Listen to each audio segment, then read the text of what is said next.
اکثر ایک نعت سننے کو ملتی ہے، سب سے اولا ہمارا نبی، خلق سے اولیاء، اولیاء سے رسول۔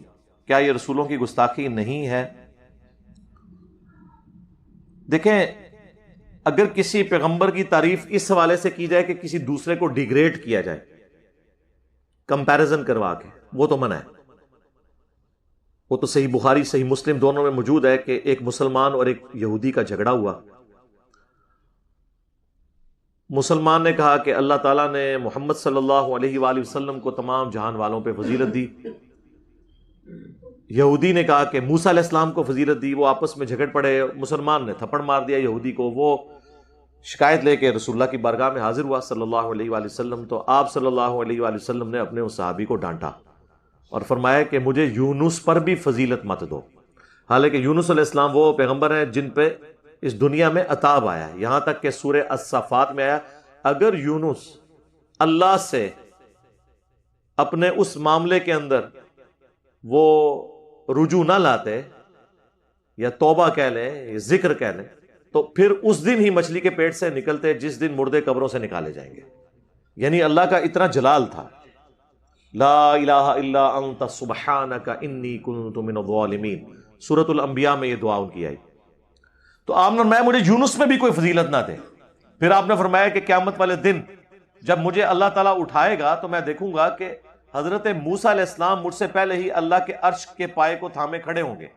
مجھے نہیں پتا کہ وہ مجھ سے پہلے ہوش میں آئیں گے یا قیامت کی وہ بے ہوشی ان پہ طاری نہیں ہوگی، اس بے ہوشی کے سبب جو دنیا میں اللہ کی تجلی سے وہ ایک دفعہ بے ہوش ہو چکے ہیں۔ یعنی حضرت موسیٰ علیہ السلام کی ایک جزوی فضیلت جو باقی تمام پیغمبروں پہ انہیں حاصل ہے، انکلوڈنگ ہمارے نبی علیہ السلام کے، وہ آپ صلی اللہ علیہ وسلم نے وہاں بیان کر دی۔ جزوی تو ہو سکتی ہے، جس طرح کہ صحیح بخاری میں حدیث ہے کہ قیامت والے دن سب کے سب لوگ ننگے اٹھائے جائیں گے، سب سے پہلے ابراہیم علیہ السلام کو لباس پہنایا جائے گا، اس کے بعد مجھے، اور پھر باقی پیغمبروں کو۔ یہاں پہ ابراہیم علیہ السلام کی فضیلت ہے، بغیر باپ کے پیدا ہونا عیسیٰ ابن مریم کی وہ فضیلت ہے جو کسی اور پیغمبر کو حاصل نہیں ہے، مردوں کو زندہ کرنا اللہ کے اذن سے اور کسی کو حاصل نہیں ہے، اور حضرت آدم علیہ السلام بغیر ماں کے اور بغیر باپ کے، یہ ان کی فضیلت ہے جو اور کسی پیغمبر کو حاصل نہیں۔ ہاں، اوورآل فضیلت ہمارے محبوب علیہ السلام کو حاصل ہے، اور اولو العزم 5 پیغمبر جو سورہ الشورى اور سورۃ الاحزاب میں آئے، محمد رسول اللہ صلی اللہ علیہ وآلہ وسلم، ابراہیم خلیل اللہ، اور عیسیٰ روح اللہ، موسیٰ کلیم اللہ، اور سیدنا نوح علیہ السلام، یہ 5 اولو العزم پیغمبر ہیں جن کا ذکر سورۃ الاحزاب اور سورہ الشورى کے اندر آیا ہے۔ صحیح مسلم میں حدیث ہے کہ شب معراج جب بیت المقدس میں تمام انبیاء کو اللہ نے جمع کیا، برزخی معاملہ ہے، وہ اس طرح فزیکل ورلڈ سے اس طریقے سے تعلق نہیں رکھتا، تو جبرائیل علیہ السلام نے مجھے کہا کہ آپ ان کی امامت فرمائیں، تو نبی علیہ السلام نے شب معراج انبیاء کی امامت کی۔ صحیح مسلم میں یہ حدیث ہے، یہ اس بات کا ثبوت ہے کہ آپ صلی اللہ علیہ وآلہ وسلم کو اللہ نے فضیلت دی ہے باقی انبیاء پر، کیونکہ امامت جو ہے وہ پروٹوکول کی وجہ سے ملتی ہے۔ سب سے زیادہ حقدار وہی ہوتا ہے جس کا مرتبہ سب، یہ تو اوورآل ہے، لیکن اس کی بنیاد کے اوپر آپ نے کسی کو کرٹیسائز نہیں کرنا۔ یعنی مجھے بڑا کلام پسند ہے، مصطفیٰ جان رحمت پہ لاکھوں سلام، لیکن اس میں جو شعر ہے کس کو دیکھا یہ موسیٰ سے پوچھے کوئی، آنکھ والوں کی ہمت پہ لاکھوں سلام، تو وہ حضرت موسیٰ علیہ السلام کی دیکھنے کی استطاعت کو کرٹیسزم کرتے ہیں اس کے اوپر نبی علیہ السلام کے ساتھ کمپیئر کر کے۔ اس طرح کا معاملہ کرنا غلط ہے۔ ویسے کوئی کہتا ہے وہ ویسے بھی اب آپ کہہ سکتے ہیں، نبی علیہ السلام تو اپنے سامنے اس طرح کے تعریفی کلمات نہیں کہنے دیتے تھے۔ صحیح بخاری میں حدیث ہے نا کہ نبی علیہ السلام ایک شادی کے موقع پر کہیں گئے تو وہ بچیاں جو ہے وہ دف پہ گانے گا رہی تھی وہاں پہ، تو جب نبی علیہ السلام تشریف لائے تو انہوں نے کہا ہم میں وہ شخصیت آئی ہے جو آنے والے واقعات کی خبر دیتی ہے ہمیں۔ ظاہر ہے کہ انبیاء کو اللہ تعالیٰ غیبی خبریں تو دیتا ہے، خود نہیں وہ حاصل کرتے جتنا وہی سے بتایا جاتا ہے۔ تو نبی علیہ السلام نے اس پہ فرمایا کہ تم وہی کچھ پڑھو جو پہلے پڑھ رہی تھی، یہ بات نہ کرو۔ اب اس کا یہ مطلب نہیں کہ نبی علیہ السلام اس کے قائل نہیں تھے، لیکن آپ علیہ السلام اپنے سامنے اس طرح کی ایکسٹراڈنری اپنی تعریف نہیں کروایا کرتے تھے۔ تو باقی فی نفسی یہ جو اس شعر میں یہ باتیں یہ اپنی جگہ بالکل درست ہیں، ہم اس کے اوپر کوئی نہیں کرتے اعتراض۔ اکثر ہم بچپن میں سنتے تھے، اب بھی سنتے ہیں کہ حضرت موسیٰ علیہ السلام کے دور میں ایک عورت نے اپنے بیٹے سے برائی کی، موسیٰ علیہ السلام کے پاس آئی ہے، موسیٰ علیہ السلام میری بخشش ہو جائے گی، اپنے رب سے پوچھو. اور سب کہانیاں میرے بھائی، یہ تو پڑھنے کی بھی ہمت نہیں ہوتی، ادھر نہ لکھ کے بھیجا کریں اس طرح کی باتیں.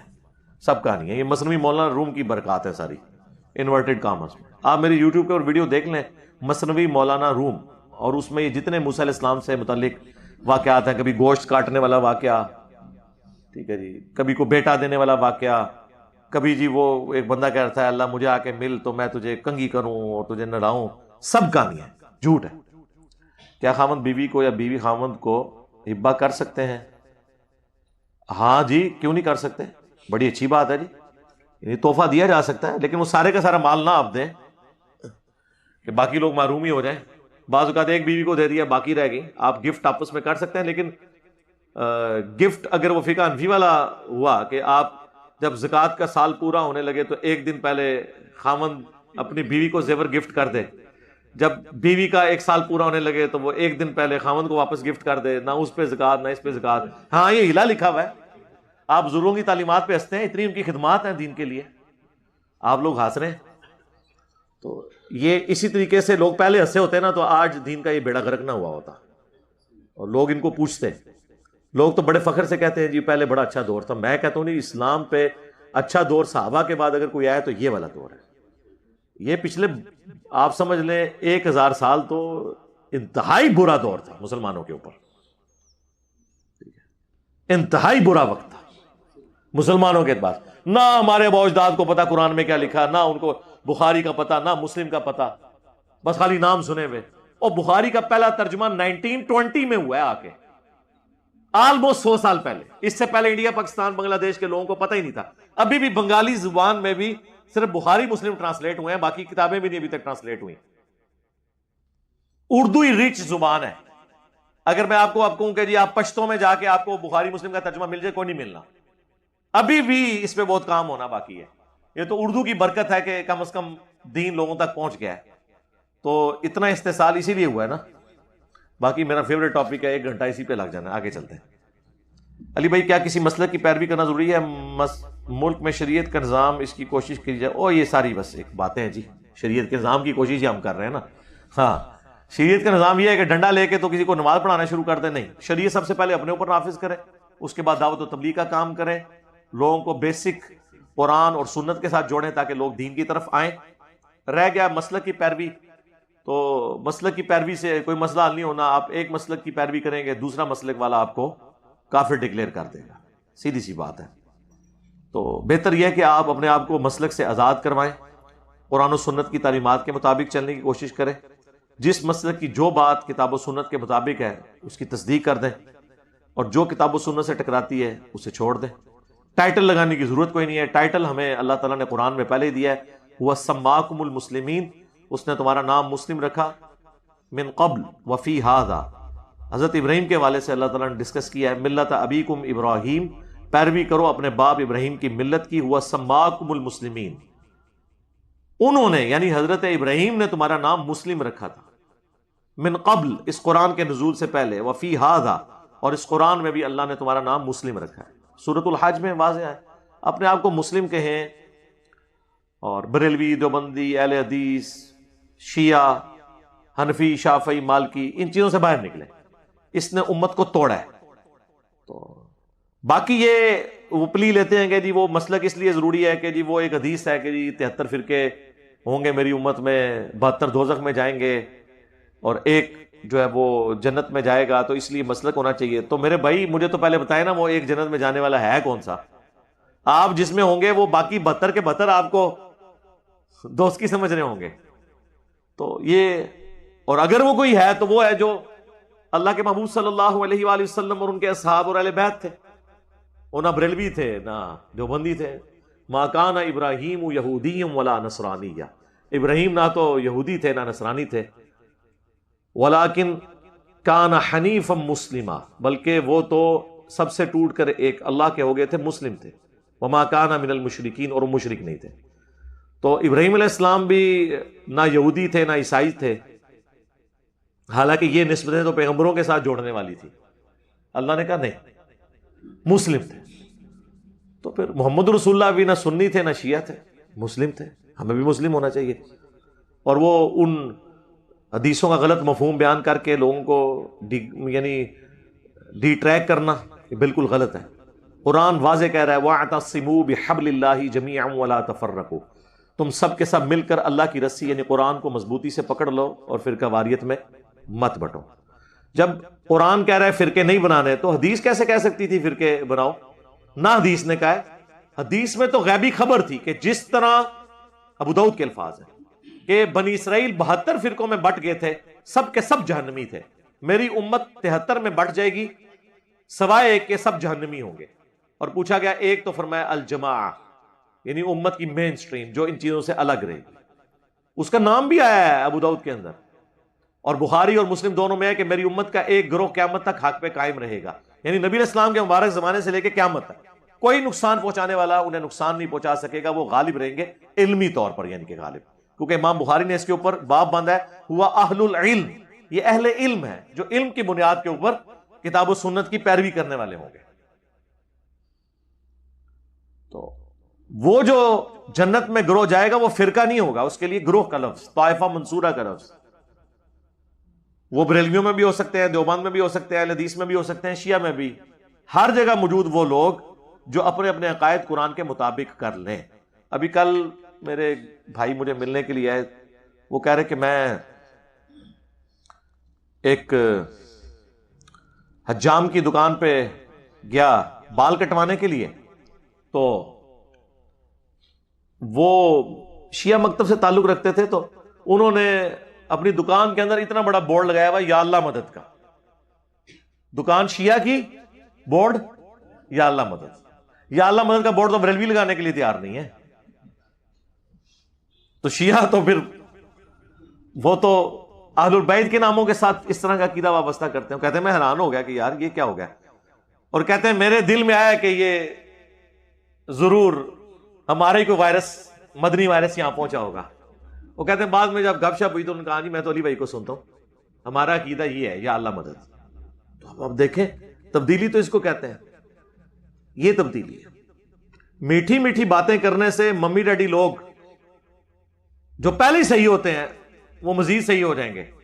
لیکن یہاں پہ تو کروڑوں لوگ ممی ڈیڈی تو نہیں ہیں، یہ تو وہ ہیں کہ جنہوں نے اپنے ممی ڈیڈی سے بھی بڑھ کے بابوں کو مانا ہوا ہے. ان کا تو آپریشن ضروری ہے، اور آپریشن جو اللہ کے فضل سے اسی پلیٹ فارم سے ہو رہا ہے. ہاں انشاءاللہ تعالی. علی بھائی نجاشی مسلمان تھا یا عیسائی تھا؟ مسلمان تھا جی. اور نجاشی کی قبر پر صحابہ کو نور نظر آیا مشکات میں. مجھے نہیں پتا اس کی حدیث کی صحت ٹھیک ہے کہ نہیں ہے، آ بھی سکتا ہے، کیا اس میں مسئلہ ہے؟ صحابہ کو نبی علیہ السلام کے مبارک زمانے میں تو صحابہ کرام کو کئی چیزیں دکھائی جاتی تھی، وہ ان کے ایمان میں اضافہ کرنے کے لیے. وہ صحیح بخاری میں ہے نا کہ 2 اصحاب حضور کو ملنے آئے، رات اندھیرا تھا، واپس جانے لگے تو نبی علیہ السلام نے ان کو ایک لاٹھی دی، تو وہ کہتے ہیں وہ پورے راستے میں روشن رہی جس طرح ٹارچ ہوتی ہے. تو یہ ہو سکتا ہے. صحیح بخاری میں عبداللہ ابن مسعود کہتے ہیں کہ اللہ کے محبوب صلی اللہ علیہ وآلہ وسلم کے مبارک زمانے میں ہم بعض اوقات جب آپ کی موجودگی میں کھانا کھاتے تھے تو ہمیں اس نوالے سے بھی تسبیح کی آواز سنائی دیتی تھی. یہ بھی ہوتا تھا، یعنی یہ کامن ایکسپیرینس میں چیزیں آتی تھی. پھر بخاری مسلم میں وہ حدیث جو صلح حدیبیہ کے موقع پر اللہ کے محبوب صلی اللہ علیہ وآلہ وسلم کی مبارک انگلیوں سے جب آپ نے وہ پانی کے پیالے میں رکھا تو چشمے جاری ہوئے، 1500 صحابہ نے پانی پیا، جانوروں کو پلایا، سٹور کر لیا. اور جابر بن عبداللہ کہتے ہیں ہم 1,00,000 بھی ہوتے ہیں نا تو وہ پانی زیادہ تھا جو آپ کی مبارک انگلیوں سے نکل رہا تھا. تو اس طرح کے ایکسپیرینسز ہو جاتے تھے. نجاشی مسلمان تھا، اہل فطرت میں سے تھا، اس اعتبار سے کہ جب نجاشی کے دربار میں حضرت جعفر طیار نے سیدہ مریم سلام اللہ علیہا اور عیسیٰ ابن مریم کے حوالے سے جب تلاوت کی سورہ مریم کی، تو اس نے ایک تنکا اٹھا کے کہا تھا نا، مسند احمد میں المستدرک الحاکم میں پورا واقعہ تفصیل کے ساتھ موجود ہے کہ اللہ کی قسم عیسیٰ ابن مریم اس تنکے سے بھی زیادہ وہ مقام نہیں رکھتے تھے جتنا تم نے بیان کیا. یعنی ہماری عیسائیوں میں اگر کوئی ڈیوینٹی ان کے بارے میں کلیم کیا ہوا ہے تو وہ غلط ہے. وہ اللہ کے بندے تھے، اللہ کے رسول تھے، خدا نہیں تھے، اور ایک تنکے کے برابر بھی اس سے زیادہ نہیں تھے جتنا قرآن نے بیان کیا. تو توحید کے اوپر تھا، اس کی آنکھوں سے آنسو روا ہو گئے. عمر بن عاص کے ساتھ یاری تھی، اس کے باوجود اس نے مسلمانوں کو پناہ دی، پھر اسلام قبول کر لیا۔ نبی علیہ السلام نے ان کا غائبانہ نماز جنازہ بھی پڑھا، جو صحیح بخاری میں آتا ہے کہ تمہارا بھائی اس سرزمین میں فوت ہو گیا تو اس کا جنازہ پڑھیں، تو وہ مسلمان تھا، عیسائی پہلے تھا وہ۔ اور نبی علیہ السلام کے اعلان نبوت سے پہلے جتنے عیسائی ہیں اگر شرک نہ کرتے ہوں تو مسلم ہی تھے نا۔ ورقہ بن نوفل جو سیدہ خدیجہ کا کزن تھا، جس کے پاس صحیح بخاری مسلم میں آتا ہے جب نبی علیہ السلام پہ پہلی وحی نازل ہوئی تو وہ لے گئی تھی ان کو، تو ورقہ بن نوفل جو ہیں وہ تو اہل فطرت میں سے تھے، اس حوالے سے کہ حضرت عیسیٰ ابن مریم کی دعوت بھی تھی۔ آپ فطرت نہ کہ فطرتوں ہیں جن تک پیغمبر کی دعوت نہ پہنچی ہو، فطرت پہ تھے، یہ کہہ لیں۔ فطرت تا کے ساتھ ہوتی ہے، یہ فطرت توئے کے ساتھ، نیچر کے اوپر، اور آسمانی مذہب کے ماننے والے تھے۔ انہوں نے کہا کہ عنقریب اللہ تعالیٰ آپ کو مبعوث کرے گا، اور جب آپ کو مبعوث کیا جائے گا تو یہ شہر مکہ کے لوگ آپ کو یہاں سے نکال دیں گے۔ اللہ کے نبی علیہ السلام نے کہا کہ یہ کیسے مجھے نکال دیں گے، یہ تو مجھ سے بڑی محبت کرتے ہیں۔ تو ورقہ بن نوفل نے کہا کہ آپ سے پہلے بھی جس نے توحید کی بات کی ہے اس کے رشتہ داروں نے، اس کے قریبی لوگوں نے، اس کے شہر کے لوگوں نے اس کے ساتھ یہی سلوک کیا، اور پھر لوگوں نے وہ دن دیکھا ہے نا کہ وہ شخص جسے وہ صادق اور امین کہتے تھے، اتنا بڑا وہ سٹیٹس دیتے تھے کہ حضرت اسود کو نسب کرنے کا جب ایشو آیا تو ان کو ثالث اور جج کے طور پر مانا گیا، انہوں نے ہی وہاں سے ان کو قتل کے فتوے جاری کیے، اور رات کے وقت آپ صلی اللہ علیہ وآلہ وسلم کو نکلنا پڑا۔ اچھا، اس سے آپ کو یہ بھی پتا چلا کہ یہ جتنے آپ کو بڑے بڑے سپیکرز نظر آ رہے ہیں نا اپنے اپنے فرقوں کی دعوت کرتے ہوئے یا میٹھی میٹھی باتیں کرتے ہوئے، یہ جب پیغمبروں والی بات کریں گے تو ان کے مجمع بھی چھٹ جائیں گے۔ طارق جمیل صاحب نے صرف من کنت مولا فہذا علی مولا بیان کیا نا، آج تک وہ اس کے آفٹر شاک سے نہیں نکل سکے، 4 سال ہو گئے۔ حالانکہ یہ وہ بیان کیا جو اہل سنت کی کتابوں میں، ترمذی میں، مسند احمد میں حدیث موجود تھی، جس کا مولا میں، اس کا مولا علی۔ صرف اپنی بات جس میں کسی دوسرے فرقے کی سپورٹ تھی ان کے زوم میں، ان کے علماء کے، اس کے اوپر وہ ان سے ناراض ہو گئے، تو باقی ہماری والی باتیں کس طرح سن سکتے ہیں؟ یہ تو اللہ کی کرم نوازی ہے کہ اس پڑھے لکھے دور کی برکت ہے کہ دنیاوی تعلیم نے لوگوں کے ذہن کھولے ہیں، ورنہ اتنے لوگ کدھر بات سننے کے لیے تیار ہوتے ہیں؟ پیغمبروں سے نہیں سنی، یہ تو ختم نبوت کی برکت ہے، نبی علیہ السلام کی مبارک تعلیمات کو اللہ نے محفوظ کیا کہ آج اس بڑے پیمانے کے اوپر یہ دعوت کا کام اللہ کے فضل سے ہو رہا ہے۔ اب مجھے بتائیں کہ نجاشی نے جب تنکا اٹھا کے کہا عیسائی پادریوں کے سامنے کہ عیسیٰ اس سے بھی زیادہ نہیں تھے مرتبے میں جو تم کلیم کر رہے ہیں ان کے بارے میں، کیا کوئی مسلمان امام کعبہ یا مسلمانوں کا بڑا سپیکر ایک تنکا اٹھا کے یہ کہہ سکتا ہے کہ نبی علیہ السلام کے بارے میں اس تنکے سے بھی زیادہ مرتبہ کلیم نہیں کرنا چاہیے جو قرآن و سنت میں آیا ہوا ہے؟ وہ کہیں گے تو گٹھ لے کے ناپنا شروع کرتا ہے، یہی کہیں گے نا، انلمیٹڈ ڈکلیئر کیا ہوا۔ یہاں تو بڑے لوگ شوق سے سنتے ہیں، اور عیسیٰ ابن مریم کوئی عام آدمی تو ہے نہیں ہے، ان کے معجزات تو کئی ایسے ہیں جو ہمارے نبی کو نہیں ملے ہوئے۔ یعنی ہمارے نبی علیہ السلام کے بارے میں کوئی واقعہ رپورٹ ہے کہ آپ نے کبھی مٹی کی مورت بنا کے اس میں پھونک ماری ہو، پرندہ بن گیا ہو؟ بتائیں، مردہ زندہ کرنے کا کوئی واقعہ؟ سٹوریوں میں ویسے بنائے ہوئے انہوں نے واقعات، حدیث کی کتابوں میں کوئی نہیں ہے۔ اس کو بھی چھوڑ دیں۔ سب سے بڑی بات، عیسیٰ ابن مریم کو اللہ نے ان کی ماں کے اوپر بھی الہام کیا کہ تیرے بچے کو ہم جان والوں کے لیے نشانی بنانے لگے ہیں، بغیر باپ کے پیدا ہوئے ہیں۔ ہمارے نبی علیہ السلام کے حق میں یہ معجزہ ہے کیا بغیر باپ کے پیدا ہونے والا؟ باقی تو آپ کھینچتان کے کوئی جھوٹی روایتیں گھڑ کے بیان کر لیں گے، ایک ایک کرو گے۔ اے فقیر میں تیار کر کے رکھی تو سٹیرائڈ سارے معجزے بنا لو، بہ کے کار بنائی ہو، اے کہ تو بناؤ گے؟ کوئی کتاب و سنت کی بات کر دے جی شان کٹا رہے ہیں۔ تو نجاشی نے نہیں یہ شان کام کی، تنکا اٹھا کے کہنا کہ اس سے بھی زیادہ نہیں ہے جتنا تم نے بیان کیا۔ ہم کیا یہ کہہ سکتے ہیں اس تنکے کے برابر بھی اس سے زیادہ، جبکہ ہمارے نبی کی تعلیمات بھی موجود ہیں صحیح بخاری میں، دیکھنا میری شان کو اس طرح بلند نہ کرنا جس طرح نصارہ نے اپنے پیغمبر کی شان کو بڑھا دیا۔ میں اللہ کا بندہ اور اس کا رسول ہوں، مجھے اللہ کا بندہ اور اس کا رسول کہنا۔ ہمارے نبی علیہ السلام جب یہ کہہ رہے ہوں تو ہمیں تو حق حاصل ہے کہ ہم یہ بات کر سکیں۔ یہاں لوگ کہتے ہیں وہ جی قرآن پڑھ دینے نبی کے خلاف آیتاں ٹوٹ دیں۔ لعنت ہے جی آپ کے عقیدے کے اوپر اگر آپ کا یہ عقیدہ ہے کہ قرآن میں کوئی نبی کے خلاف بھی آیت موجود ہے۔ تمہارے نبی کے خلاف ہو سکتی ہے، ہمارے نبی کے خلاف نہیں ہے، کیونکہ تمہارا نبی بنایا ہوا بابوں کا ہے، ہمارا تو اور ہے، کتابوں کا خدا اور ہے، بابوں کا خدا اور، کتابوں کا پیغمبر اور ہے، بابوں کا پیغمبر اور. وہ تو بھی قرآن پڑھیں گے تو ان کو وسوسے آئیں گے. انہوں نے تو بابوں کو وہ کچھ کلیم کیا ہوا ہے جو پیغمبر کے حق میں بھی ثابت نہیں ہے. جی عبد القادر جیلانی تو کہتے ہیں میں جنت میں نہیں جاؤں گا جب تک سارے مرید نہ لے جاؤں. کتنی بڑی باتیں کلیم کی. اور ہمارے نبی علیہ السلام کے بارے میں 3 دفعہ ہے قل انی اخاف ان عصیت ربی عذاب یوم عظیم.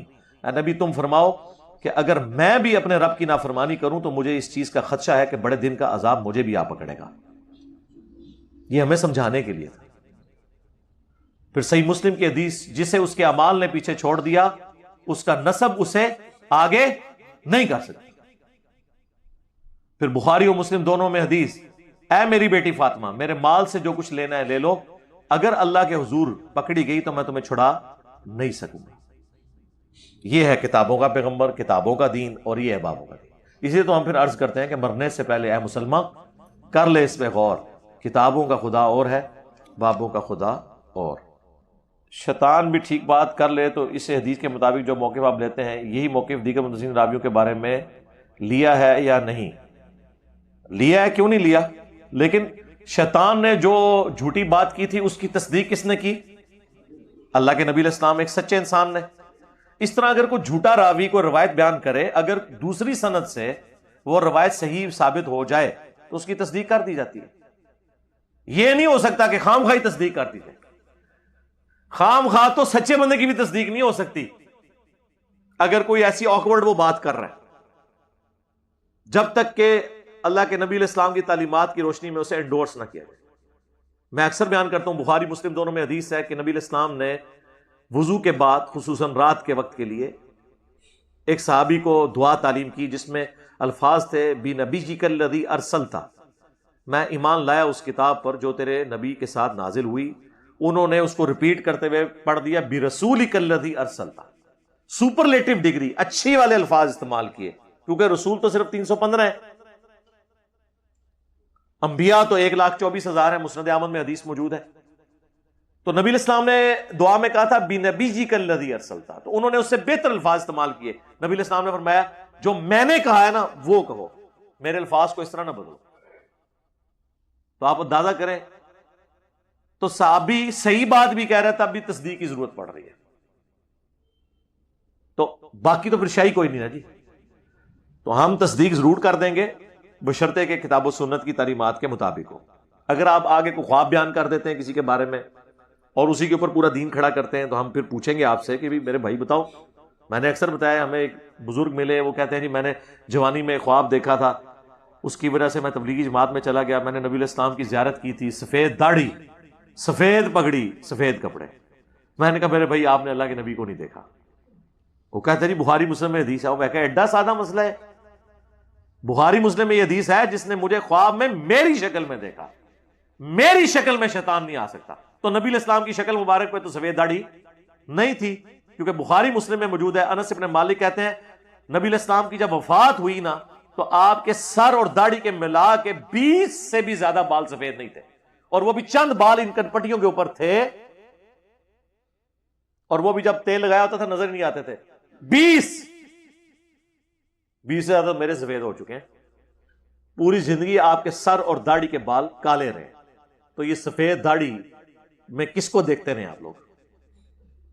اپنی شکل کی گارنٹی ہے.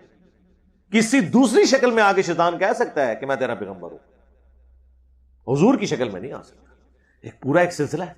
صحابہ کرام باقاعدہ تصدیق کیا کرتے تھے کہ بتاؤ کس شکل میں دیکھا. وہ جو شمائل ترمذی کتاب ہے امام ترمذی کی، اس کے اینڈ پہ جا کے ایک چیپٹر ہے نبی علیہ السلام کو خواب میں دیکھنے کا بیان. وہ ایک کاتب تھے قرآن کے، وہ یہ کہتے ہیں کہ میں نے نبی علیہ السلام کو خواب میں دیکھا اور میں ابن عباس کے پاس حاضر ہوا اور میں نے ان کو بتایا کہ میں نے اللہ کے نبی کی زیارت کی ہے خواب میں. تو انہوں نے فرمایا کہ بتاؤ کیسے دیکھا، وہ مجھے حلیہ بیان کرو. انہوں نے پھر حلیہ بیان کیا، داڑھی مبارک گھنی نہر تک، اور پورے وہ آپ کا چہرہ مبارک، آنکھیں، سب کچھ بیان کیا. انہوں نے کہا کہ ہاں میں تصدیق کرتا ہوں کہ تم نے نبی علیہ السلام کو دیکھا ہے، کیونکہ حضرت ابن عباس نے حضور کو دیکھا ہوا تھا اور تصدیق کی. آج بھی کو دیکھ سکتا ہے بشرطے کہ وہی ساری کوالٹیز پائی جاتی ہے. یہ نہیں ہے کہ بریلوی دیکھیں اور دیوبندی کہیں کہ جھوٹا خواب ہے، دیوبندی دیکھیں اور بریلوی کہیں کہ جھوٹا خواب ہے. پریکٹیکلی تو یہی ہو رہا ہے نا. تو خوابوں کے اوپر تو آپ نے دین کھڑا نہیں کرنا. تو یہ شیطان اس طرح کے کام کرتا ہے. بخاری مسلم میں حدیث ہے کہ خواب کی 3 اقسام ہیں. نمبر 1 اللہ کی طرف سے، نمبر 2 شیطان کی طرف سے، اور نمبر 3 نفس کی طرف سے. نفسانی خیالات بھی بعض اوقات خواب کی شکل میں نظر آ جاتے ہیں. یہ سب کچھ ہو سکتا ہے. علی بھائی جو حدیث طائر پرندے والی یہ حدیث مشکات میں ہے، آپ نے سنت ٹھیک کی ہے، لیکن حنفی اعتراض کرتے ہیں کہ حدیث ان کے محدثین کے نزدیک. حنفیوں کے محدثین کب سے پیدا ہو گئے ہیں؟ حنفی تو سارے کے سارے ضعیف روایتیں لیتے ہیں صحابہ کی شان میں. ٹھیک ہے، وہ جھوٹی روایت بیان کرتے ہیں. وہ حضرت ابوبکر صدیق کو غار میں سانپ نے کاٹ لیا تھا اور بعد میں حضرت عمر نے کہا آپ میری زندگی کی نیکیاں لے لیں، مجھے غار ثور کی ایک نیکی دے دیں. یہ جھوٹی روایت ہے. وہ تو یہ بھی بیان کر رہے ہوتے ہیں میرے صحابہ ستانوں کی مانند ہے ضعیف روایت، وہ یہ بھی بیان کر رہے ہوتے ہیں. اتنے دلیر کب سے ہو گئے کہ جس حدیث کی 30 سے زیادہ اسناد ہیں اس کے اوپر اعتراض کر رہے ہیں. انفیوں کا کیا لینا دینا محدثین کے ساتھ؟ میرے بھائی محدثین کی بات کریں. یہ تو آپ اس طرح کہہ رہے ہیں کہ کرکٹ کا پلیئر کہہ رہا ہے کہ فلاں جو گالف کا پلیئر ہے میں اسے نہیں مانتا. تیرا کیا لینا دینا میرے بھائی اس کے ساتھ؟ ایک طرف ہمیں حدیث ملتی ہے کہ حضرت عائشہ کا حجرہ اتنا چھوٹا تھا، نبی پاک صلی اللہ علیہ وسلم کو وہ اپنا پاؤں سمیٹ لیتی. دوسری طرف اس حجرے میں حضرت عمر، حضرت بکر کی قبریں بھی ہیں. دیکھیں وہ ایک حجرہ نہیں تھا صرف، یعنی وہ 2 کمرے تھے. ابھی بھی آپ جا کے فزیکلی دیکھ سکتے ہیں. آپ کو وہ جو جالیوں کے پیچھے جتنا ایریا نظر آتا ہے نا، گرین جالیوں اور یلو جالیوں، وہ پورا نبی اسلام کا گھر مبارک اور ساتھ سیدہ فاطمہ کا گھر مبارک. تو وہ 2 چھوٹے چھوٹے کمرے تھے. تو وہ جو حجرہ عائشہ کا وہ والا پورشن جو ہے وہ قبروں والا وہ الگ سے ہے، دوسرا الگ سے ہے. ذرا 2 کمرے تو تھے نا مہمان وغیرہ کرنے کے لیے، ان کو کہیں ڈیل کرنے کے لیے. تو اس میں کوئی ایسا مسئلہ نہیں ہے. اور اس طرح کے سوالات کی کوئی ضرورت نہیں ہوتی. اس کی وجہ ہے کہ احادیث جن زمانوں میں نبی اسلام کی طرف سے رپورٹ ہوئی ہیں، اس زمانے کے لوگ آج کے زمانے کے لوگوں کی طرح نہیں تھے کہ وہ ایک ایک باریکی کو روایت کریں. آج اگر آپ کسی کو کہیں بھیجیں گے تو اگر آپ 50 سوال لکھ کے دیں گے تو وہ اس چیز کا خیال رکھے گا تو آ کے آپ کو بیان کر سکتا ہے. تو ایک نارمل انداز میں گفتگو بیان ہو رہی ہوتی ہے، نیٹی گریٹی وہاں موجود نہیں ہوتی ہے. آج اگر ایسا کوئی معاملہ ہو تو پھر ظاہر ہے کہ اس لیول تک بات ہوگی. اس طرح تو کئی ایک باتیں ہیں جو ان اٹینڈڈ ہوتی ہیں، وہ پھر ہم خود دیکھتے ہیں کہ یار اس طرح ہوا ہوگا، پھر ایسے ہو جاتا ہوگا، یوں ہوتا ہوگا. آج کے دور میں بیٹھ کے آپ اس طریقے سے اس کو نہیں کر سکتے. یعنی مثلاً آپ میں سے کئی لوگ ایسے ہیں جو پہلی دفعہ درس میں آئے ہیں، میں ان سے یہ پوچھ رہی ہوں بتاؤ کتنی سیڑھیاں چڑھ کے آئے ہو.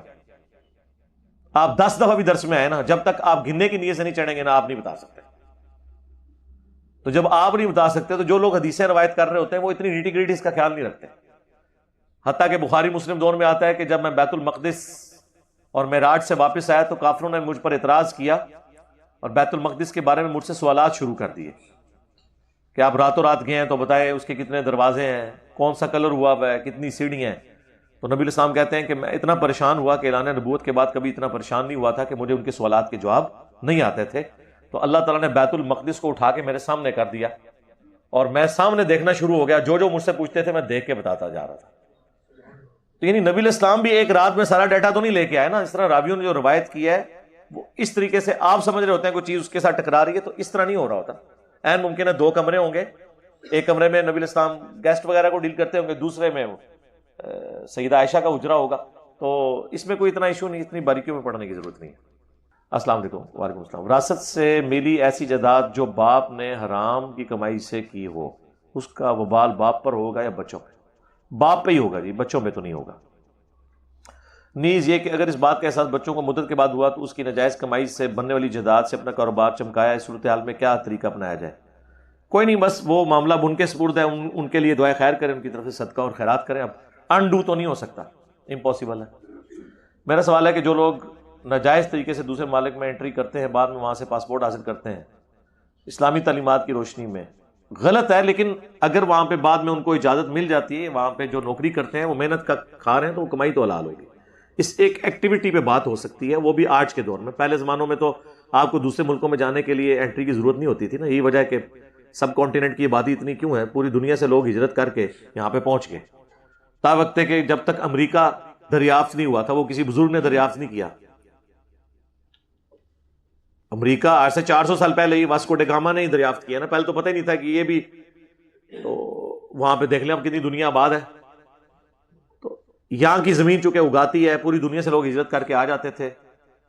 تو اس وقت نہ پاسپورٹ کی نہ ویزوں کی ضرورت ہوتی تھی، عام اجازت. اب تو چونکہ معاملات ایسے ہو چکے ہیں، لہٰذا اب تو ان چیزوں کا خیال رکھنا چاہیے. باقی جب آپ کو وہاں کی نیشنلٹی مل گئی یا وہاں پہ آپ اس دوران جو رکے ہوئے ہیں اور محنت سے کما رہے ہیں، حلال کام کر رہے ہیں، تو اس کی کمائی حلال ہی ہوگی. اس پہ اتفاق ہے. کیا اسلام میں قیدیوں کا انویسٹیگیٹو ٹارچر حلال ہے یا حرام ہے؟ اگر تو وہ ظاہر ہے کہ بڑے لیول کا کوئی مجرم ہے تو پھر تھوڑا بہت تو ٹارچر کیا جائے گا نا جی. اتنا ٹارچر تو اس زمانے میں بھی تھا نا، ان کو زنجیروں میں باندھا جاتا تھا. ٹھیک ہے، ان کے ساتھ کھانے پینے اس طرح کے معاملات میں سلوک کیا جاتا تھا، لیکن جب کوئی راز اگلوانے کے لیے کوئی ایسا معاملہ ٹارچر والا کرنا پڑ جائے تو کرنا چاہیے، ناجائز نہ کیا جائے. اب تو خیر اس کے بڑے ایڈوانس طریقے آ چکے ہیں، سائنٹیفک طریقے بھی ہیں راز اگلوانے کے. آپ کے گرین کارڈ میں نماز مغرب و فجر کے بعد 7 مرتبہ اللہم اجرنی من النار والا ذکر ابو داؤد میں ضعیف ہے. حارث بن مسلم مجہول ہیں. یہ شیخ البانی کو غلطی لگی تھی، انہوں نے حارث بن مسلم کو مجہول کہا تھا. شیخ زبیر علی صاحب نے کم از کم 3 محدثین سے اس کی توثیق ثابت کی ہے. لہٰذا یہ روایت سید دارالاسلام نے اس پہ صحیح کا حکم لگایا ہوا ہے. ہمارا بھی موقف یہی ہے. دیکھیں، جب کوئی روایت کوئی محدث کسی راوی کے مجہول الحال ہونے کی وجہ سے ڈکلیئر کر دے ضعیف، مجہول کا مطلب ہے ان نون پرسنالٹی ہے، تو اس کا مطلب ہے اس کے علم میں ان نون ہے. این ممکن ہے کہ کوئی اور شخص تحقیق سے ثابت کرے کہ فلاں فلاں محدثین نے اس سے روایتیں لی ہیں، اور وہ جب ثابت کر دے، یہ نہیں کہ آج کے دور میں ثابت کرے گا، پرانی کتابوں سے ہی، تو وہ بالکل درست ہوگا. اس کے اوپر شیخ زبیر صاحب نے اپنا جو ان کے چھپے ہوئے نا تحقیقی مقالات، اس میں بھی آپ کو مل جائے گا. اور دوسرے جو انہوں نے فتاوی علمیہ جو ہے اس میں آپ کو باقاعدہ اس کے اوپر پوری تحقیق ملے گی اللہم اجرنی من النار والی روایت پہ. تو وہ آپ گوگل میں چلے جائیں، اس کا PDF بھی اویلیبل ہے. انہوں نے اس کی توثیق ثابت کی ہے. لہذا شیخ البانی کا جو موقف ہے اس مسئلے میں کمزور ہے. کیا مردوں کا بال باندھنا پونی کرنا عورتوں کی مشابہت میں نہیں آتا؟ نہیں، عورتوں کی مشابہت میں نہیں آتا. عورتوں کی مشابہت میں تب آئے گا جب عورتوں کی طرح وہ بال ہوں گے، یعنی کندھوں سے نیچے نیچے. کندھوں سے اگر اوپر بال ہیں، صرف کندھوں تک ٹچ کر رہے ہیں، تو یہ تو سنت ہے. اس میں اگر پونی بنا لی جائے یا جیل لگا لیا جائے تو وہ تو ثابت ہے، سنت ہے.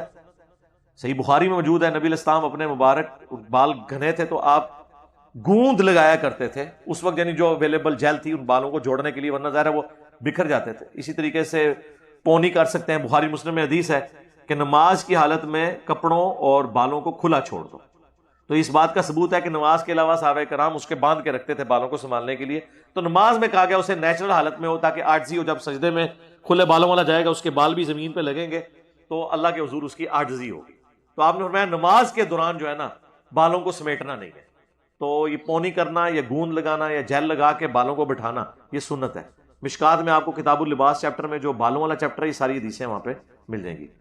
میرا سوال ہے کیا میاں اور بیوی ایک ہی قبر میں دفنایا جا سکتا ہے؟ واہ،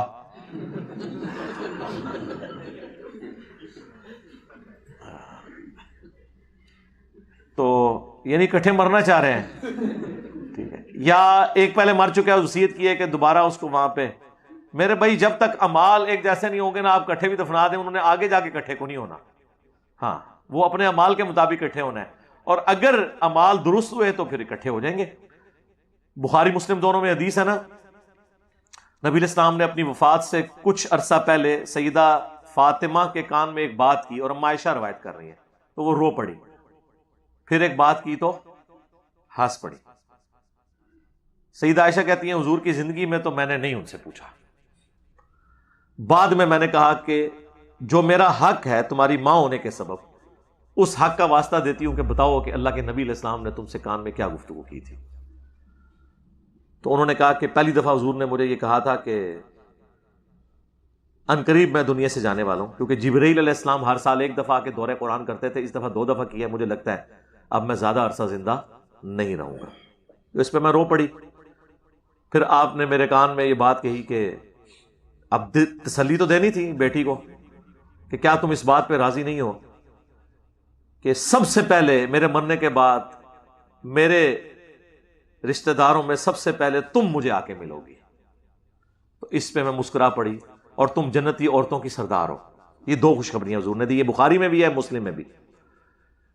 اور وہی ہوا نبی علیہ السلام کی وفات کے 6 مہینے کے بعد, آلموسٹ بلو 20 عمر تھی سیدہ فاطمہ کی جب وہ فوت ہوئی ہیں. 20 سال سے کم عمر میں فوت ہوئی ہیں, چھوٹی عمر میں. تو وہ اس میں کیا الفاظ ہے, میرے گھر والوں میں سب سے پہلے تم مجھے آ کے ملو. یعنی مرنے کے بعد لوگ جمع ہو جاتے ہیں. سورہ آل عمران میں بھی آتا ہے نا کہ جو لوگ شہید ہو چکے ہیں وہ وہاں جنت میں بھی اکٹھے ہیں, اور دعا کرتے ہیں کہ جو ہمارے دوسرے بھائی دنیا میں رہ گئے یہ بھی ہم تک پہنچ جائیں. تو پہنچتے ہیں مرنے کے بعد, لیکن بشرطے کہ دونوں جنت میں ہی جا رہے ہوں. تو میاں بیوی بھی اکٹھے ہو جائیں گے. ایک قبر میں دفنانا کیٹاسٹرافک کنڈیشن میں تو ہو سکتا ہے, ویسے یہ خلاف سنت ہے کہ آپ ایک قبر میں ایک سے زیادہ مردے دفنائیں. ہاں, جنگ کی حالت میں جس نے غزوہ احد کے موقع پر مردے دفن کیے گئے, یا کہیں پہ قبرستان کے آثار مٹ جاتے ہیں, قبریں پرانی ہو گئی, لوگ آنا جانا چھوڑ گئے, تو آپ اس قبر کو کھود کے اس کی ہڈیاں سائڈ پہ کر کے نیا مردہ وہاں پہ دفنا سکتے ہیں. لیکن جس قبر پہ لوگ آتے ہیں آثار باقی ہیں تو وہ تو اس طرح ختم نہیں کرنی چاہیے. صحیح مسلم میں نبی علیہ السلام اپنی والدہ کی وفات کے 50 سال کے بعد ان کی قبر پہ گئے, تو آثار باقی تھے نا, پھر وہاں پہ روئے. صحابہ کرام نے بھی رونا شروع کر دیا. تو قبروں کو باقی رکھنا یہ سنت ہے, پسندیدہ ہے. مزارات بنانا, ان کو پکے کر کے قلعے بنا دینا بہت بڑے بڑے, یہ غلط ہے. تو اکٹھا ایک قبر میں نہ دفنائیں. اگر جگہ موجود ہے تو علیحدہ علیحدہ کریں, اور اگر جگہ نہیں ہے کہیں پہ تو آپ بے شک 2-3 بندے اکٹھے دفن کر دیں, اس پہ تو کوئی مسئلہ نہیں ہے. بلکہ صحیح بخاری میں ایک حدیث موجود ہے نا, جابر بن عبداللہ کہتے ہیں کہ غزوہ احد کے موقع پر میرے والد جب شہید ہو گئے تو انہیں باقی لوگوں کے ساتھ ایک ہی اجتماعی قبر میں دفنا دیا گیا. ذرا جنگ میں تو اتنا ٹائم نہیں ہوتا کہ آپ علیحدہ سے قبریں کھودیں, جنگ لڑنی ہے یہ. تو کہتے ہیں میرے دل میں بڑا قلق تھا تو کہ میرے باپ کو اس طرح اجتماعی قبر میں, میری خواہش تھی کہ میں علیحدہ سے قبر بناؤں.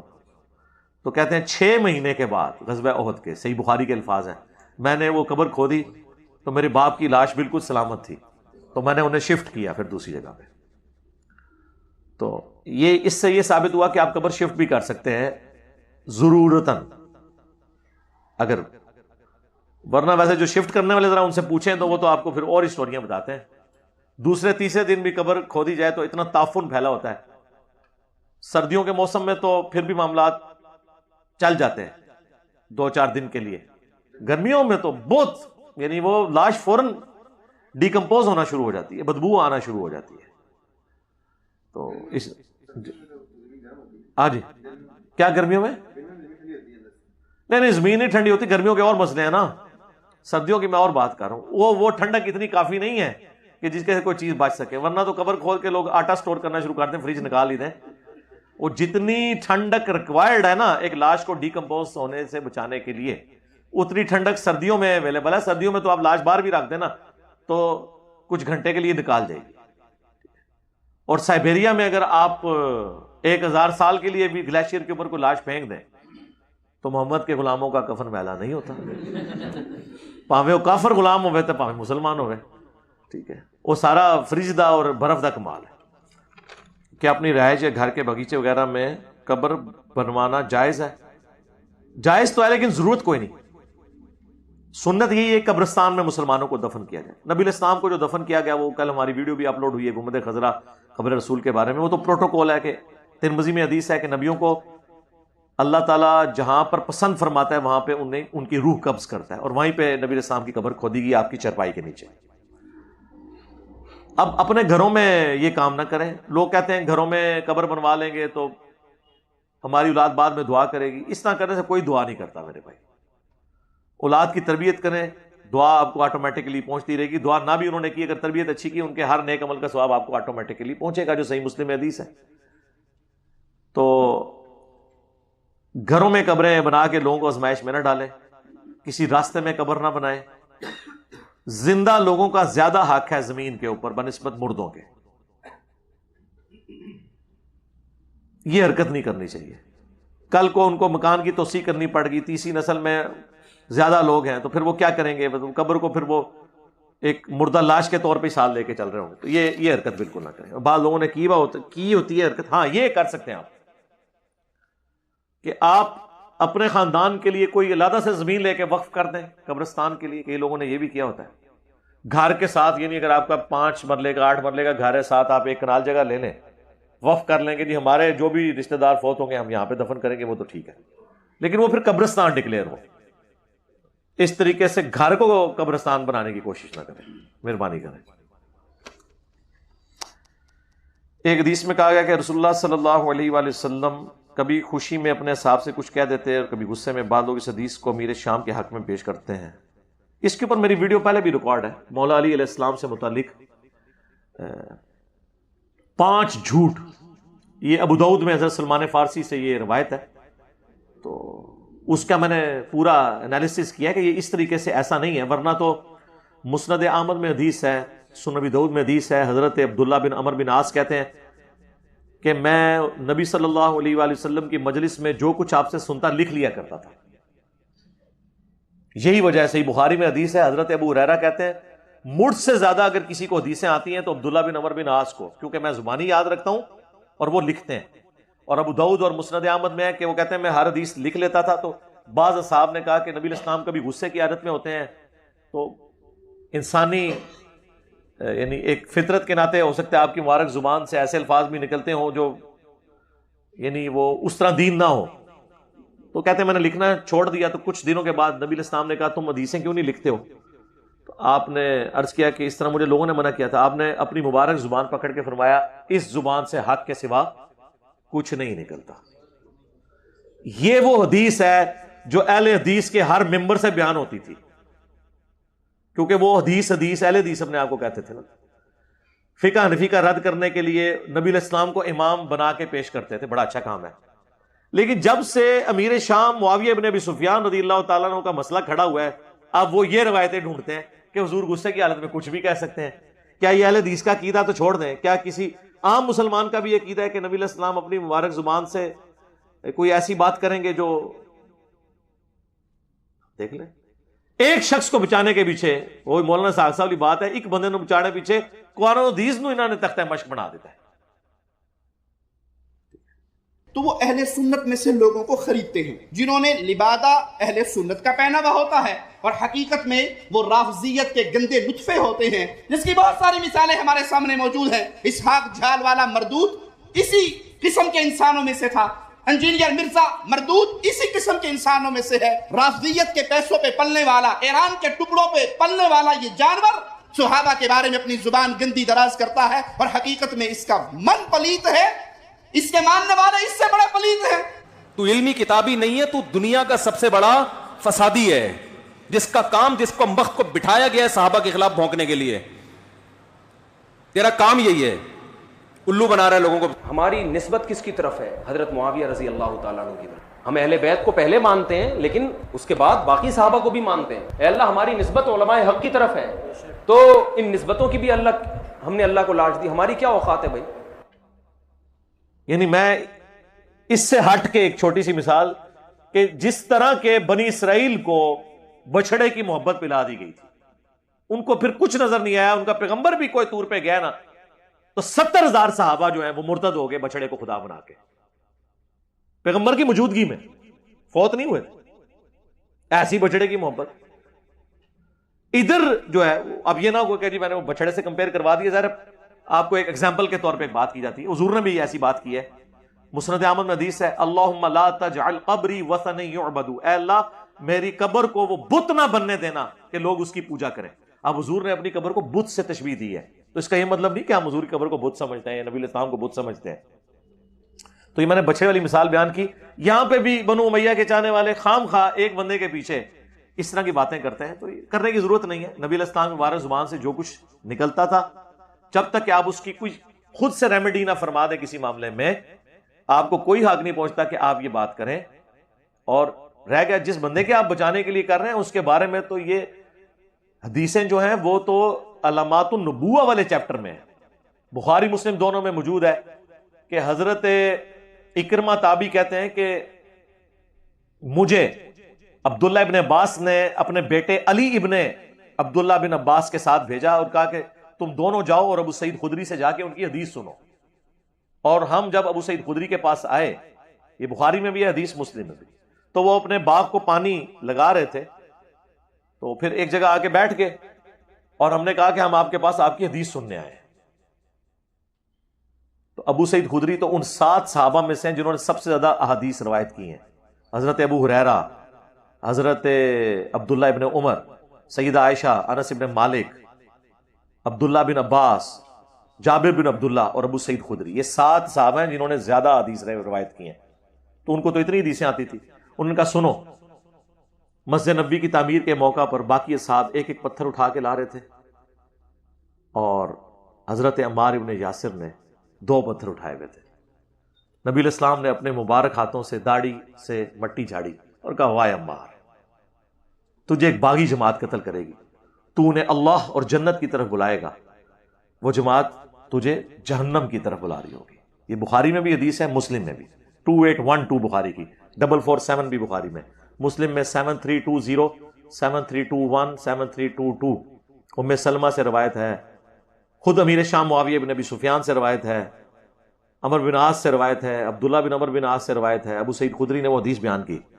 تو اب یہی وہ حدیثیں جو ان کو چبھتی ہیں اور یہ کہتے ہیں کہ جی وہ نبی علیہ السلام مبارک زبان سے ایسے ہی نکل گیا، نعوذ باللہ۔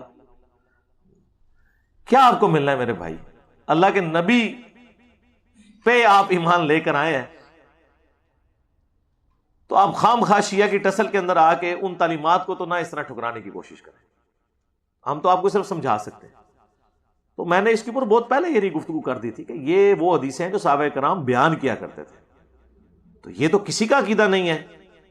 رہا سلمان فارسی کا وہ کہنا، انہوں نے حذیفہ ابن یمان کو ڈانٹا تھا، ابو داؤد میں حدیث ہے، وہ جب لوگوں کے بارے میں روایتیں بیان اس طرح کی کرتے تھے، لیکن اس میں نہیں بتایا کہ کون سی روایت بیان کرتے تھے، وہ جنرل ہے۔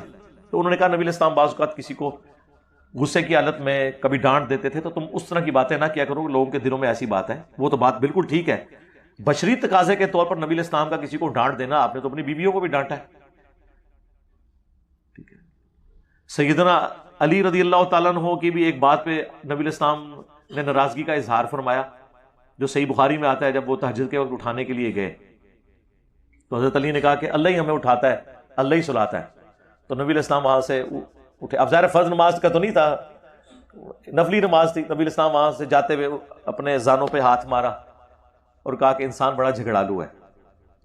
تو بعض اوقات نبی علیہ السلام اپنی اس چیز کا اظہار کر دیا کرتے تھے، یہ بشری تقاضے ہوتے ہیں، ٹھیک ہے۔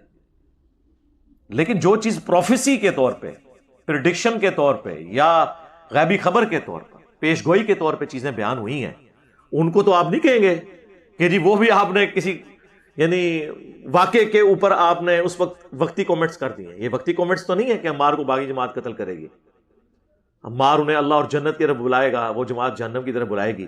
یہ تو آپ کے سامنے کوئی واقعہ ہوا ہی نہیں ہے، یہ تو آپ کی وفات کے 30 سال کے بعد جنگ صفین میں یہ واقعہ ہوا ہے، اور مسند احمد میں اوپر تلے احادیث ہیں۔ ابو الغادیہ ایک اصحاب شجرہ میں سے تھے، بیت رضوان کے صحابی، انہوں نے قتل کیا، پوری زندگی روتے تھے کہ مار کے قاتل اور مال لوٹنے کے بارے میں جہنم کی وعید ہے، وہ رویا کرتے تھے۔ لیکن اب یہ باتیں کیوں یہی بیان کریں گے؟ پھر تو لوگ پوچھیں گے کہ کس رضی اللہ عنہ نے، کس رضی اللہ عنہ کے کہنے پر عمار رضی اللہ عنہ کو شہید کیا؟ تو لوگ یہ پوچھیں گے۔ پرانے محدثین میں سے بھی ابن حجر اسقلانی نے کہا کہ نہیں، ابو الغادیہ کو فضیلت کفایت کر جائے گی مسلم شریف والی، کہ جنہوں نے درخت کے نیچے میرے ہاتھ پہ بیعت کی انشاءاللہ انہیں جہنم کی آگ نہیں چھوئے گی۔ تو شیخ البانی نے اس پہ سلسلہ احادیث صحیحہ میں رد کیا، انہوں نے کہا جنرل رول یہی ہے، لیکن جہاں پہ حکم خاص آ جائے وہاں عام فضیلت اٹھ جاتی ہے۔ حکم خاص یہی ہے کہ عمار کا قاتل اور مال لوٹنے والا جہنم کی آگ میں، لہذا اس سے باقی فضیلت اٹھ گئی، یہ نیچرل ہے یار۔ جنرل فضیلت تو یہی ہے نا، والسابقون الاولون من المہاجرین والانصار، اور جنہوں نے احسان کے ساتھ پھر ان کی پیروی کی، مہاجرین و انصار کی، جو سبقت لے کے ایمان لانے میں، رضی اللہ عنہم ورضوا عنہ، اللہ ان سے راضی، وہ اللہ سے راضی۔ لیکن یہ فضیلت عام ہے، اسپیسیفکلی اگر کوئی شخص باغی ہو گیا ہے تو چاہے وہ سابقون الاولون میں سے تھا، وہ جہنمی ہو گیا۔ عبید اللہ ہجرت حبشہ میں شامل ہے، ہجرت حبشہ میں چند لوگ شامل ہیں سینئر مسلمان جو سب سے پہلے مسلمان ہوئے، صحابی ام حبیبہ ام المؤمنین، حضرت معاویہ کی بہن اور ہمارے نبی کی بیوی جو بعد میں بنی، ان کا خامن تھا، حبشہ جا کے عیسائی ہو گیا، مرتد ہو کے مر گیا. تو وہ تو سابقون الاولون میں سے تھا, وہ کیوں مرتد ہو گیا؟ مرتے دم تک ایمان پہ قائم نہیں رہا. تو رضی اللہ عنہم وہ نہیں ہوا پھر, حالانکہ وہ سابقون الاولون میں شامل تھا. بخاری مسلم میں ایک کاتب وحی ہے جو نبی علیہ السلام سے, جس نے خود سورہ آل عمران پڑھی تھی اور آپ کی وحی لکھتا تھا, مرتد ہو گیا. آپ نے فرمایا کہ زمین اسے قبول نہیں کرے گی. لاش دفناتے تھے تو زمین باہر پھینک دیتی تھی. لوگ کہتے تھے کہ محمد کے اصحاب نے ایسا کیا ہے. اوپنلی دفنایا گیا, پھر لاش باہر آ گئی, پھر ان کو پتہ چل گیا یہ غیبی معجزہ ہے. ظاہر ہے جس نے نبی علیہ السلام کی نبوت کو چیلنج کیا تو اللہ تعالیٰ اس طرح تو نہیں اس کو چھوڑے گا. لہٰذا یہ باتیں کرنا, تو یہ باتیں کچھ اور ہیں. جہاں پہ نبی علیہ السلام نے پروفیسیز فرمائی ہیں نا, وہ یہ والی باتیں نہیں ہیں جن کو آپ بچانے کے لیے کر رہے ہیں. جبکہ اسپیسیفکلی محدثین کے باقاعدہ پھر ان کے اوپر کامنٹس ہیں. مثلاً یہ کہتے ہیں جی وہ صحیح مسلم میں جو آپ حدیث بیان کرتے ہیں کہ حضرت معاویہ رضی اللہ تعالیٰ عنہ کو بلوانے کے لیے ابن عباس کو بھیجا, اللہ کے محبوب علیہ السلام نے کہا معاویہ کو بلاؤ, تو میں نے اس سے کچھ لکھوانا ہے. کاتب تو تھے, وہ بھی صحیح مسلم میں موجود ہے کہ ابو سفیان نے سفارش کی تھی کہ مسلمان اسلام لانے کے باوجود ہمارے ساتھ اچھا سلوک نہیں کرتے, آپ میرے بیٹے معاویہ کو اپنا کاتب رکھ لیں, تو اس کی وجہ سے لوگ ہمیں بھی رسپیکٹ دینا شروع کر دیں گے. تو اس طرح انہوں نے رکھ لیا. کاتب کے الفاظ ہیں, کاتب وہی کہ نہیں, کاتب وہی کہیں اور ہے, وہ میں بعد میں بتاتا ہوں. تو کاتب جب رکھوا لیا تو مسلم شریف میں ابن عباس کو بھیجا, وہ کھانا کھا رہے تھے. انہوں نے کہا یا رسول اللہ وہ تو کھانا کھا رہے ہیں. آپ نے کہا کہ اسے بلا کے لاؤ. دوسری بار گئے تو انہوں نے کہا میں تو کھانا کھا رہا ہوں. 3 بار ایسے ہی ہوا. چوتھی بار آپ کی مبارک زبان سے الفاظ نکلے, خدا اس کا پیٹ نہ بھرے, یہ الفاظ ہیں. وہ کہتے ہیں نہیں جی مسلم شریف میں اوپر ایک حدیث ہے کہ نبی علیہ السلام نے کہا اے اللہ میں بھی ایک انسان ہوں, بعض اوقات میری زبان سے کسی کے لیے کوئی ایسے الفاظ نکل جاتے ہیں, اگر میں بدعا کسی کو دے دوں تو اسے دعا بنا دینا. تو یہ حضرت معاویہ کو دعا دی تھی, بیسیکلی ہے بدعا تھی لیکن دعا بن کے لگی. ہم کہتے ہیں وہ حدیث آپ ذرا غور سے پڑھیں. اس حدیث میں الفاظ ہیں کہ اے اللہ میں اگر کسی کے بارے میں ایسی بات کر دوں اور وہ اس کا اہل نہ ہو, ورنہ تو حضور کی ساری دی ہوئی بدوائیں دعائیں بن جائیں گی, پھر تو حضور کو بدعا دینی ہی نہیں چاہیے. پکی والا جواب ہے, اگر وہ اہل نہ ہو تو اسے دعا بنا دے, اور اگر اہل ہوگا تو بدعا لگے گی. تو ہم محدثین سے پوچھ لیتے ہیں کہ یہ کیا تھا. اگر یہ کہتے ہیں نا کہ دعا بن گئی تھی تو ہم پھر بتاتے ہیں دعا کیسے بنتی ہے. اگر یہ دعا ہے نا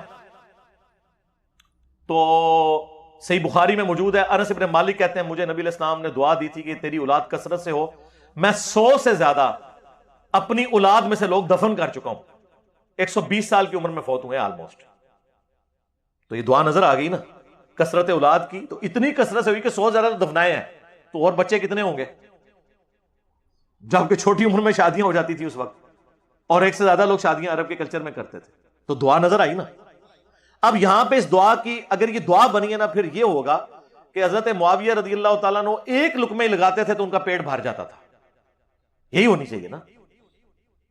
یہ خدا اس کا پیٹ نہ بھرے, اس کا الٹ کیا ہوگا کہ تھوڑا سا بھی کھا لے تو اس کا پیٹ بھر جائے. یہی ہونا چاہیے نا. یہ دعا تو پھر اس سے بنے گی, ریورس بنتی ہے نا. کسی کا کھانے کے باوجود پیٹ نہ بھرنا, یہ تو بدعا ہی ہوگی نا, وہ ریورس ہوتا ہے اس کا. دعا بن گئی تو پھر تو یہ ہوگا کہ وہ تھوڑا سا کھاتے تھے ان کا پیٹ بھر جاتا تھا. تو جناب آپ کتاب الاوائل کھول لیں, امام ابن ابی عاصم کی کتاب. یہ پہلے 300 سال میں مسلمانوں کے بڑے محدثین میں سے, اہل سنت کے ائمہ میں سے, انہوں نے باقاعدہ وہ ساری روایتیں جمع کی ہیں کہ کتاب الاوائل کے جو جو کام پہلی دفعہ ہوئے اس میں انہوں نے یہ بات بھی نقل کی کہ اس امت میں سب سے پہلے جس نے بیٹھ کے خطبہ شروع کیا وہ حضرت معاویہ رضی اللہ تعالیٰ عنہ تھے, کیونکہ ان کا پیٹ بھر چکا تھا چربی کی وجہ سے. اور یہ روایت المصنف ابن ابی شیبہ میں بھی موجود ہے. تو پریکٹیکلی ان کا پیٹ بڑا ہو گیا تھا, وہ کھڑے ہو کے خطبہ نہیں دے سکتے تھے. کھڑے ہو کے خطبہ دینا سنت ہے جمعے, ان کو بیٹھ کے ممبر پہ خطبہ دینا پڑتا تھا. تو آپ کیا سمجھتے ہیں یہ دعا اسی طریقے سے لگی ہوئی ہے. اور پھر یہی حدیث دلائل النبوہ میں ہے, امام بیہقی کی کتاب میں. امام بیہقی نے ایک کتاب لکھی ہے 3500 احادیث پہ مشتمل, دلائل النبوہ. اس کتاب کے اندر انہوں نے نبی علیہ السلام کی غیبی خبریں نقل کی ہیں کہ آپ علیہ السلام نے کوئی پریڈکشن کی اور وہ اسی طریقے سے منوان پوری ہوئی. اس میں وہ لے کر آیا اس روایت کو کہ ابن عباس رضی اللہ تعالیٰ عنہ کو نبی علیہ السلام نے حضرت معاویہ کو بلانے کے لیے بھیجا. 3 دفعہ نہیں آئے تو چوتھی دفعہ یہ الفاظ نکلے, اور آگے راوی کے الفاظ ہیں کہ نبی علیہ السلام کی یہ دی ہوئی بد دعا, یا آپ اسے دعا کہہ لیں یا دعائے ضرر کہہ لیں, پوری ہوئی اور پوری زندگی حضرت معاویہ کا پیٹ نہیں بھرا. یہ الفاظ ہیں دلائل النبوہ میں. تو محدثین تو اسے ادھر موجود ہے کانا یکتب الوحی, وہ وحی لکھا کرتے تھے. یہ روایت کانا یکتب الوحی مسلم میں نہیں ہے, دلائل النبوہ میں, اور وہاں سے بھی آدھی پیش کرتے ہیں کیونکہ آگے تو یہ الفاظ لکھے ہیں. تو میں نے تو کربلا والے ریسرچ پیپر میں ساری روایتیں ڈالی ہوئی ہیں, تو یہ بیان کریں پھر پوری روایت آگے کیا لکھا ہوا ہے کہ پوری زندگی ان کا پیٹ نہیں بھرا. تو وہ اسی طریقے سے اسے پھر ہم پوچھتے ہیں دلائل النبوہ میں کیا کر رہی ہے یہ حدیث, کوئی خبر اس میں سے نکلتی ہے نا, تو یہی خبر نکلی ہے اور کیا نکلی ہے. تو خدا کے لیے اللہ سے ڈر جائیں, جو بات جس طریقے سے ہے اس کو اسی طریقے سے قبول کریں. خام خواہ اس طرح سے آپ کسی کو ڈیفینڈ کرنے کی کوشش کریں گے تو اس کا پھر رزلٹ کوئی نہیں نکلنا, سوائے اس کے کہ مسلمانوں میں انتشار پیدا ہوگا, اپنی کتابوں سے ان کا اعتماد اٹھ جائے گا, اور آپ اس طرح کی یعنی سوالات کر کے کہ جی وہ نبی علیہ السلام کو آپ ایک بندے کو بچانے کے لیے. اور مفتی احمد یار خان نعیمی صاحب جو گجرات میں بریلویوں کے بہت بڑے مفتی تھے, انہوں نے باقاعدہ ایک کتاب لکھی امیر معاویہ رضی اللہ تعالیٰ عنہ. اس میں انہوں نے پوری کوشش کی نا, ان کی جس طرح کی اس طرح کی حدیثیں, وہ تو اس چیز کے ماسٹر ہیں. جال حق میں آپ دیکھ لیں انہوں نے عقیدوں میں کس طریقے سے کان لا کے یہاں سے یہاں تک پکڑے ہوئے ہیں. وہ قرآن میں آیا نا کہ قرآن کے ساتھ کی کو کتاب لے آؤ اور جتنے بھی جن و انس میں تمہارے مددگار ہیں انہیں بلا لو. کافروں کو اللہ نے چیلنج دیا سورۃ البقرہ میں. اس سے انہوں نے بابوں سے مدد مانگنا ثابت کی ہوئی ہے کہ اللہ تو خود کہتا ہے کہ مدد مانگو. یہ اس بندے کا انٹلیکچوئل لیول تھا. تو ظاہر ہے پھر ایسے ہی بندے کی کمپیٹنسی ہے کہ وہ حضرت امیر معاویہ رضی اللہ تعالیٰ عنہ سے متعلق باتوں کا دفاع کرتا. اس نے اس کتاب میں اس کو ڈیفینڈ کرنے کے لیے یہاں تک لکھا کہ ہو سکتا ہے ابن عباس نے جا کے حضرت معاویہ کو بتایا ہی نہ ہو کہ حضور آپ کو بلا رہے ہیں, وہ خود ہی کھانا کھاتے ہوئے دیکھ کے واپس آ گیا. تو میں اس نے کہنا اللہ سے بندے, وہ تواڈا منڈا نہیں سی ہے, حضرت عباس دا منڈا سی تے حضور دا کزن سی, فقیہ صحابی. بخاری مسلم میں آیا کہ سب سے قریب بٹھایا کرتے تھے حضرت عمر ان کو. باقی صحابہ کہتے تھے ہمارے بھی بچے ہیں, ان کا تواڈے بچے تھے, پھر اے بچے بڑا فرق ہے. حضور کی وفات کے وقت صرف 13 سال عمر تھی, لیکن بڑے بڑے صحابہ ان کے سامنے طفل مکتب تھے. ظاہر ہے دعا تھی کہ اللہ ابن عباس کو قرآن کا علم عطا فرما. صحیح بخاری میں نبی علیہ السلام کی قرآن کے علم کے بارے میں ان کے لیے دعا ہے.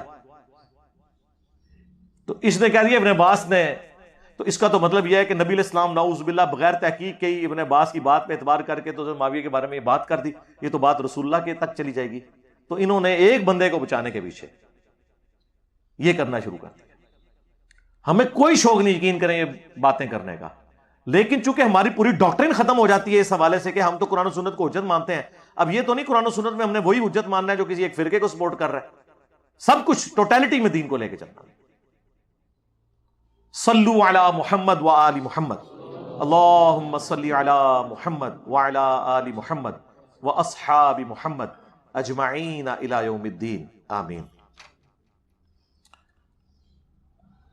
بھائی قرآن میں کہا گیا کہ انسان کی روح, پتہ نہیں آگے یار یہ اردو تو ٹھیک لکھا کریں. دنیا میں آنے سے پہلے جبریل امین کو بھی روح کہا گیا, کیا ہمارا ان سے کوئی رشتہ ہے؟ اور نہیں میرے بھائی, وہ تو میاں نواز شریف بھی ہیں اور اللہ کے ساتھ بھی آپ میاں لگاتے ہیں, تو کوئی اللہ کی اور نواز شریف صاحب کی رشتہ داری نہیں نکل آتی. یہ لفظ ہے روح کا لفظ 3 چیزوں پہ بولا گیا ہے قرآن میں. ایک روح جو اللہ تعالیٰ نے ہر انسان میں ڈالی, وَنَفَخْتُ فِيهِ مِن رُوحِي, میں اپنی طرف سے روح پھونک دوں.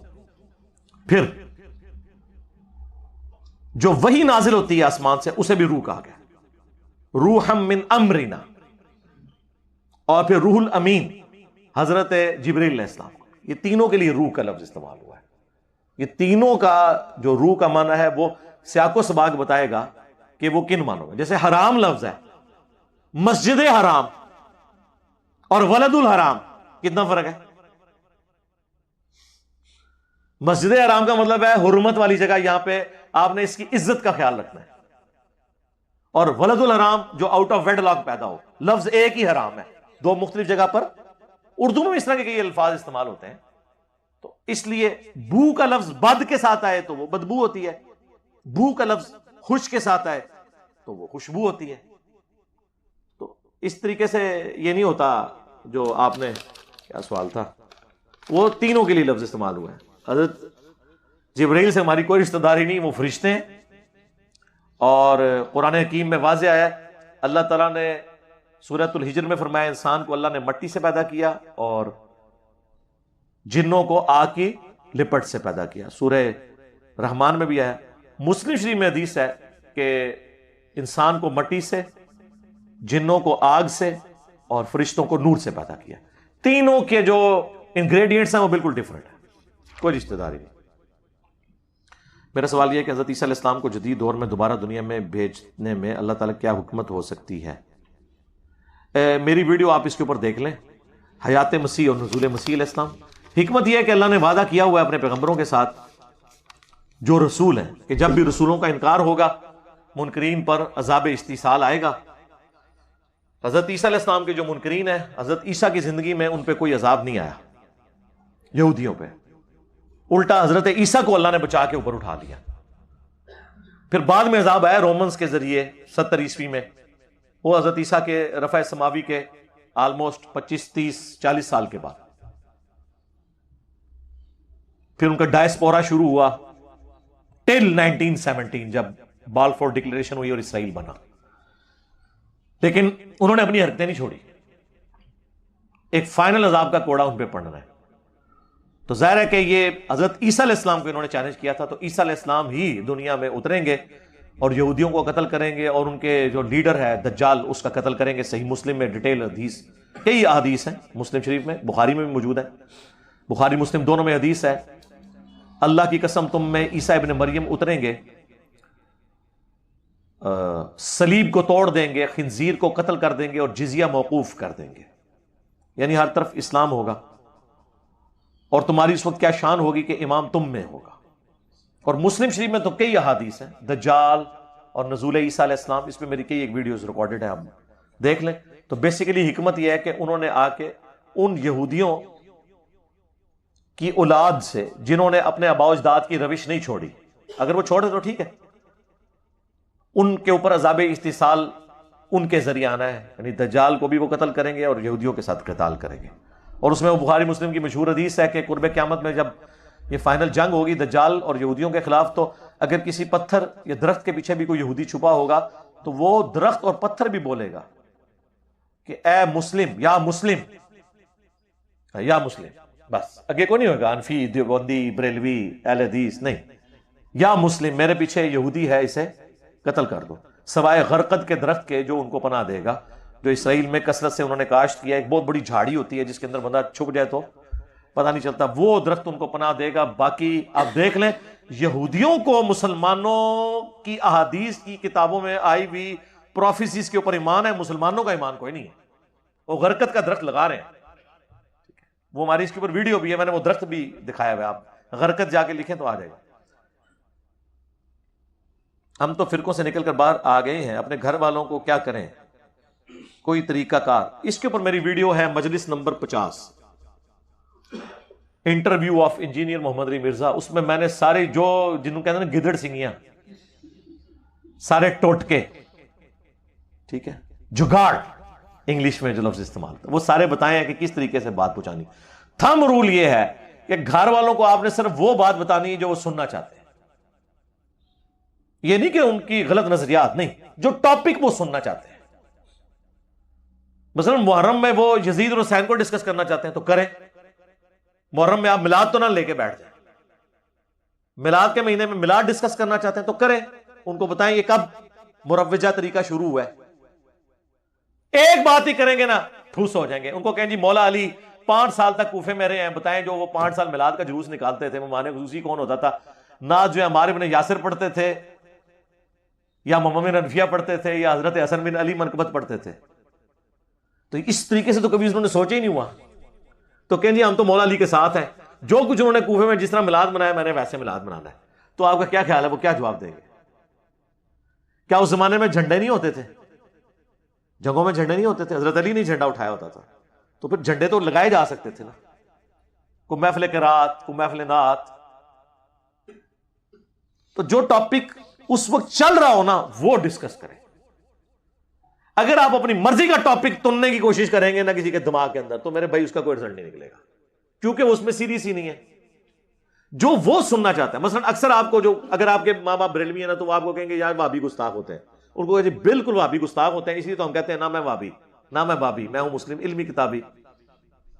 پھر ان سے کہیں کہ آپ نے کہا وہابی گستاخ ہوتے ہیں تو آپ بتائیں تو صحیح نا وہ کیا گستاخی کرتے ہیں. ہم بھی آپ کے ساتھ ہیں تو وہ آپ کو گستاخیاں گنوائیں گے. کبھی اشرف تھانوی رسول اللہ گنوائیں گے، آپ چشتی رسول اللہ مان لیا ہے سامنے، اور ان کو کہ ابا جی اب آپ کے ایمان کا امتحان ہے کہ اگر اشرف تھانوی رسول اللہ آپ کہہ رہے ہیں گستاخی ہے تو چشتی رسول اللہ کیا ہے اور کشف مجوب کی باتیں کیا ہے. لیکن وہ کسی طریقے سے اس ٹاپک پہ جو وہ بول رہے ہیں نا آئے پھر لمحہ پال ہونا. یقین کریں یا تو مانیں گے یا آپ کو کہنا چھوڑ دیں گے. اور اگر کوئی تیسرا رویہ اختیار کرتا ہے تو آپ سمجھ لیں کہ یہ وہ لوگ ہیں جو ہٹ درمی پہ ہیں اور ان کو پیغمبر بھی ہدایت نہیں دے سکتا. وَإِذَا خَاطَبَهُمُ الْجَاهِلُونَ قَالُوا سَلَامًا. اے نبی کبھی آپ اور آپ کے ساتھیوں کو حکم دیا گیا کہ کبھی جاہلوں سے واسطہ پڑے جو سیریس نہیں ہے اس معاملے میں آپ دور سے سلام کر کے گزر جائیں، ان کے لیے ہدایت کوئی نہیں ہے. یہ ذہن میں رکھیں. سَيَذَّكَّرُ مَن يَخْشَىٰ. نصیحت اسے کریں جو ڈرتا ہے. وَيَتَجَنَّبُهَا الْأَشْقَىٰ. اور جو بدبختی پہ اترا ہوا ہے اسے چھوڑ دیں. اسے ہم بڑی آگ پہ پیش کریں گے، نہ وہ زندوں میں ہوگا نہ مردوں میں. یہ ضروری نہیں ہوتا ہر بندے کو بات سمجھ آ جائے. اگر یہ ایسے ہوتا تو اللہ کے نبی علیہ السلام کے زمانے میں آپ کے قریبی رشتہ داروں کو بھی بات سمجھ نہیں آئی ہے. ابو لہب جو آپ کا سب سے بڑا دشمن تھا، چچا تھا نا. امیجن کریں کہ منا کے خیموں میں نبی علیہ السلام اکیلے جا کے دعوت توحید پیش کر رہے ہیں حج کے موقع پر. مشرکین عرب بھی حج کرتے تھے نا.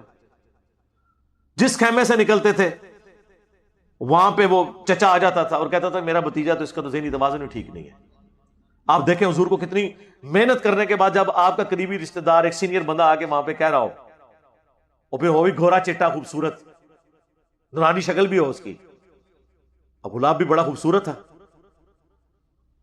تو اس تکلیف کا ہم اندازہ لگا سکتے ہیں. تو اب حضور نے یہ تو نہیں کہا کہ جب تک میرا چچا نہ منے میں آگے تبلیغ نہیں کسی نے کرنی، یہ کام چھاڑ دو.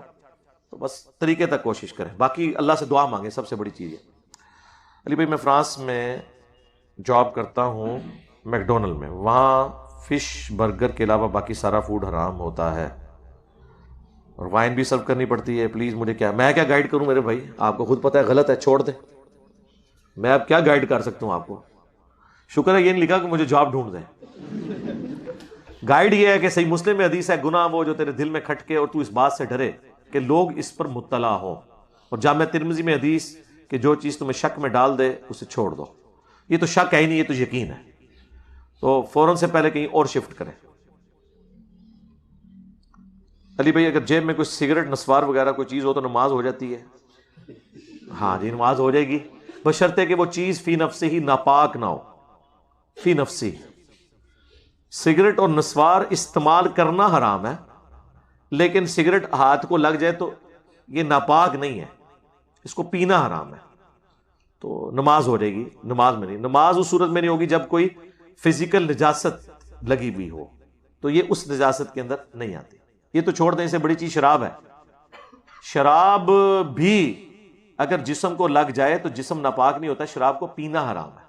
اسی وجہ سے اب آپ کو پتہ ہے سب نے اجماع کر لیا ہے وہ پرفیوم کے اوپر، اس میں الکوہول ہوتی ہے نا. تو وہ کہتے پہلے تو کہتے تھے کہ یہ حرام ہے، اب یہ کہتے نہیں وہ پی تو نہیں رہے ہوتے. تو پہلے ہی آپ مان جاتے ہیں کہ وہ پینے والے معاملے میں حرام ہے. ویسے اگر ہاتھ پہ لگ جائے تو الکوہولک فیملی سے جتنی چیزیں آپ کی ٹریٹمنٹ کے لیے یوز ہوتی ہیں، آپ کی ہومیوپیتھک ادویات تو سٹور ہی ساری الکوہول کے اندر ہوتی ہیں. ابھی تک کوئی اس طرح کا میڈیم دریافت نہیں ہوا پلانٹ ارتھ کے اوپر کہ جس میں اتنے لمبے عرصے کے لیے کوئی چیز سٹور ہو. اس لیے آپ دیکھیں جو ہومیوپیتھک ادویات ہیں اس کے اوپر ایکسپائری کی ڈیٹ ہی نہیں لکھی ہوتی کیونکہ ایکسپائر ہوتی نہیں ہے. 5000 سال کے لیے بھی وہ دوائی الکوہول میں پڑی رہے خراب نہیں ہوگی. اچار دیکھ لیں سرسوں کے تیل میں ہے. پرانے زمانے میں لوگ سفر کرتے تھے، کہاں سالن تو خراب ہو جاتا ہے فوراً، تو وہ آپ دیکھ لیں اینٹی سیپٹک ہوتا ہے یہ سرسوں کا تیل، بیکٹیریاز وہاں پہ پنپ نہیں سکتے، تو اس کے اندر اچار خراب ہی نہیں ہوتا. آپ اسی اچار کو باہر رکھیں تو آپ دیکھیں تعفن پھیل جائے گا. تو اس طرح کی چیزیں, تو یہ اس سے کوئی نہیں, مطلب ناپاکی والا معاملہ کوئی نہیں ہے. ویسے اب یہ نہیں ہے کہ بندہ اب جا کے سگریٹ کی مطلب اب رکھ کے جیب میں جا کے نماز پڑھے لوگوں کو بتانے کے لیے, جس طرح اہل حدیث وہ کپڑا اتار کے ننگے سر جان بوجھ کے نماز پڑھتے ہیں بتانے کے لیے کہ وہ ہو جاتی ہے. اس پہ وہ مولانا روم کا بھی واقعہ انہوں نے مشہور کیا ہوا ہے نا, شاہ شمس تبریز والا, وہ آپ نے اکثر سنا ہوگا کہ جی وہ کتابیں مولانا روم کی پھینک دی. حالانکہ مولانا روم بھی شاہ شمس تبریز بھی, ان دونوں کا قرآن و سنت کے ساتھ کوئی لینا دینا نہیں تھا, دونوں صوفی تھے اور واقعات ان کے بیان کرتے ہیں. مثلا مولانا روم کی حقیقت آپ دیکھیں کتنی انبیاء کی گستاخیاں ہیں اس کے اندر, حضرت موسیٰ علیہ السلام کی باقی. تو وہ کہتے ہیں جی وہ کتابیں انہوں نے مولانا روم نے کی پھینک دی, شاہ شمس تبریز نے اس کے اندر تالاب کے اندر. تو انہوں نے وہاں پہ رونا شروع کر دیا کہ جی یہ کیا. پھر انہوں نے ہاتھ ڈال کے نکالی تو مٹی جھاڑی اس میں سے.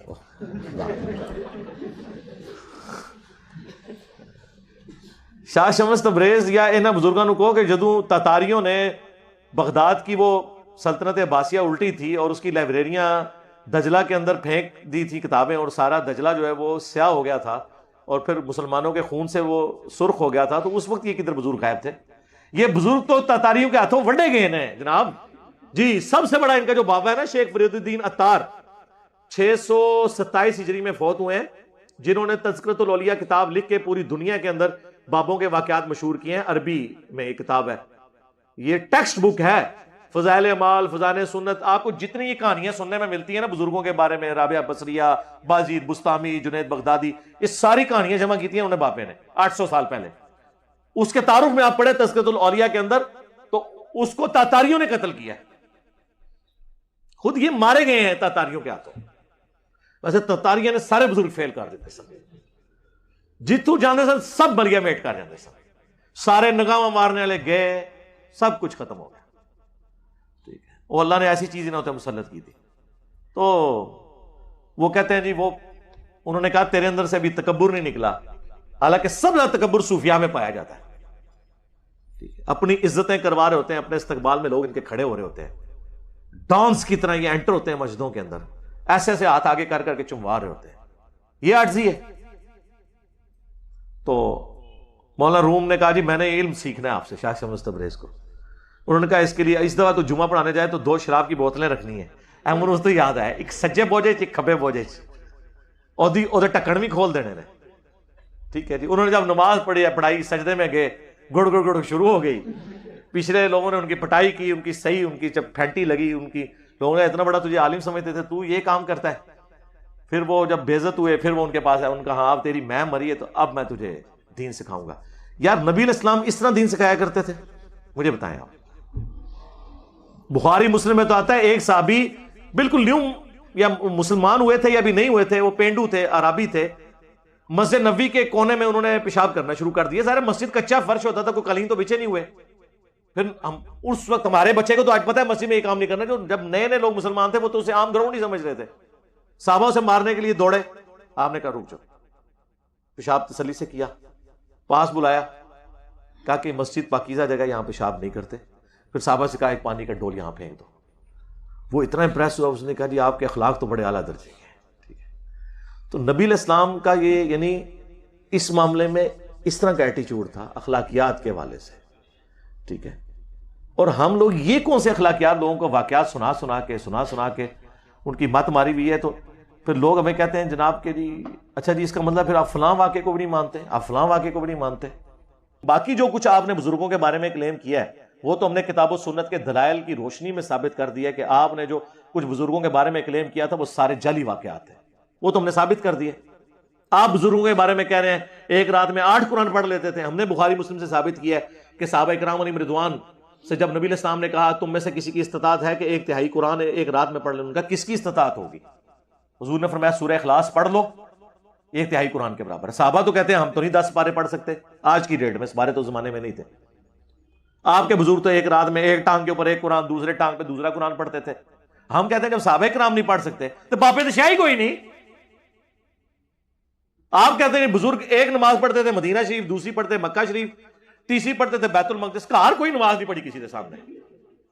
ہم کہتے ہیں کہ صحیح مسلم میں حدیث ہے, بنو سلمہ مسجد نبی کے قریب شفٹ ہونے کا ارادہ کرتے تھے, نبی علیہ السلام چوراہے کے پاس کھڑے ہوئے, آپ نے فرمایا تم لوگ کس لیے کھڑے؟ ان کا یا رسول اللہ اتنی دور سے آتے ہیں مسجد میں، تو ہم نے سوچا ہم گاؤں سے آپ کے پاس مسجد نبوی میں شفٹ ہو جائیں، اتنی دور سے ہمیں آنا پڑتا ہے۔ تو آپ نے فرمایا کہ جتنے قدم تم چل کے آتے ہو تمہارے لیے اتنا ہی ثواب لکھا جاتا ہے۔ تو انہوں نے پھر مدینہ شریف شہر میں شفٹ ہونے کا ارادہ ترک کر کے واپس چلے گئے۔ تو حضور کو تو مشورہ دینا چاہیے تھا کہ بعد میں غوث کتب ابدال اڑ کے آ جایا کریں گے دوسرے ملکاں تو تسی گراں تو اڑ کے نہیں تھے آ سکتے نا۔ پرانیاں گلاں، پرانے بابے، پرانے فرقے، اڑ لو۔ پھر آپ کو یہ بھی کہانی کرائیں گے کہ جی وہ دیکھیں ایک صحابی کے گھوڑے کے قدموں سے جو خاک اڑتی ہے وہ اس کے گھوڑے میں نتنوں پہ بیٹھے کوئی غوث کتب ابدال کوئی بزرگ وہاں نہیں پہنچ سکتا۔ تو یہ تو صحابہ خود نہیں اڑ سک رہے، آپ تو بزرگوں کے اڑنے کے بارے میں کلیم کرتے ہیں۔ بنائی ہوئی کتنی کتنی کہانیاں بنائی ہوئی ہیں۔ باقی یہ جو آج کل ایک حدیث کے حوالے سے بھی بڑے لوگوں نے سوال پوچھا، میں چلے اس میں ضمناً عرض کر دیتا ہوں۔ من سب نبی فقتلوہ، یا فقتلوہ کہتے ہیں، وہ ہاں پہ وقف ہوگا، جو نبی کو گالی دے اسے قتل کر دو۔ کہ سرکار دو عالم صلی اللہ علیہ وسلم نے ارشاد فرمایا کہ قیامت تک جو بندہ بھی نبی کے بارے میں بات کرے، کسی بھی نبی کے بارے میں بات کرے، اس کو کاٹ کے رکھ دے۔ یہ سرکار نے فرمایا، نعرہ سنا ہوگا گستاخ نبی کی ایک سزا، سر تن سے جدا، سر تن سے جدا۔ کیا لہجہ اپنے اندر رکھو کہ جڑا بندہ بھی سرکار کے بارے گل کرے گا، سرکار دو عالم صلی اللہ علیہ وسلم کے بارے گل کرے گا، تو ان کا ایک ہی حال ہے کہ حال ہے من سب نبی یا فقتلوہ۔ ہر بچہ اسلام یاد کرے، حدیث مبارک ہے، سرکار کے حدیث سے کی ہے، من سب نبی فقتلوہ، من سب نبی اسی کہنا فقتلوہ، من سب نبی من سب نبی۔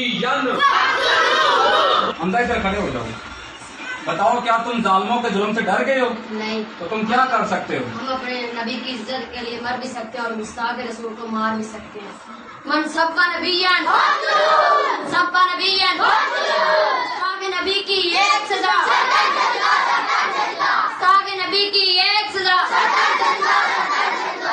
ماشاءاللہ، یہ میرے گاؤں کے بچوں کا جذبہ ہے۔ ہم اس کے پاس پہنچے ہیں اور ہم نے اس سے بات کرنے کی کوشش کی ہے۔ السلام علیکم۔ وعلیکم السلام۔ کیا نام ہے آپ کا؟ محمد ابو بکر۔ کب سے موجود ہو دھرنے کے اندر؟ ہفتہ ہو گیا؟ ہاں جی۔ من سب نبی من سب نبی فقتلوہ کا مطلب میرے آقا نے فرمایا قیامت تک جڑا میرے بارے چے بات کرے اس کو کاٹ کے رکھ دو۔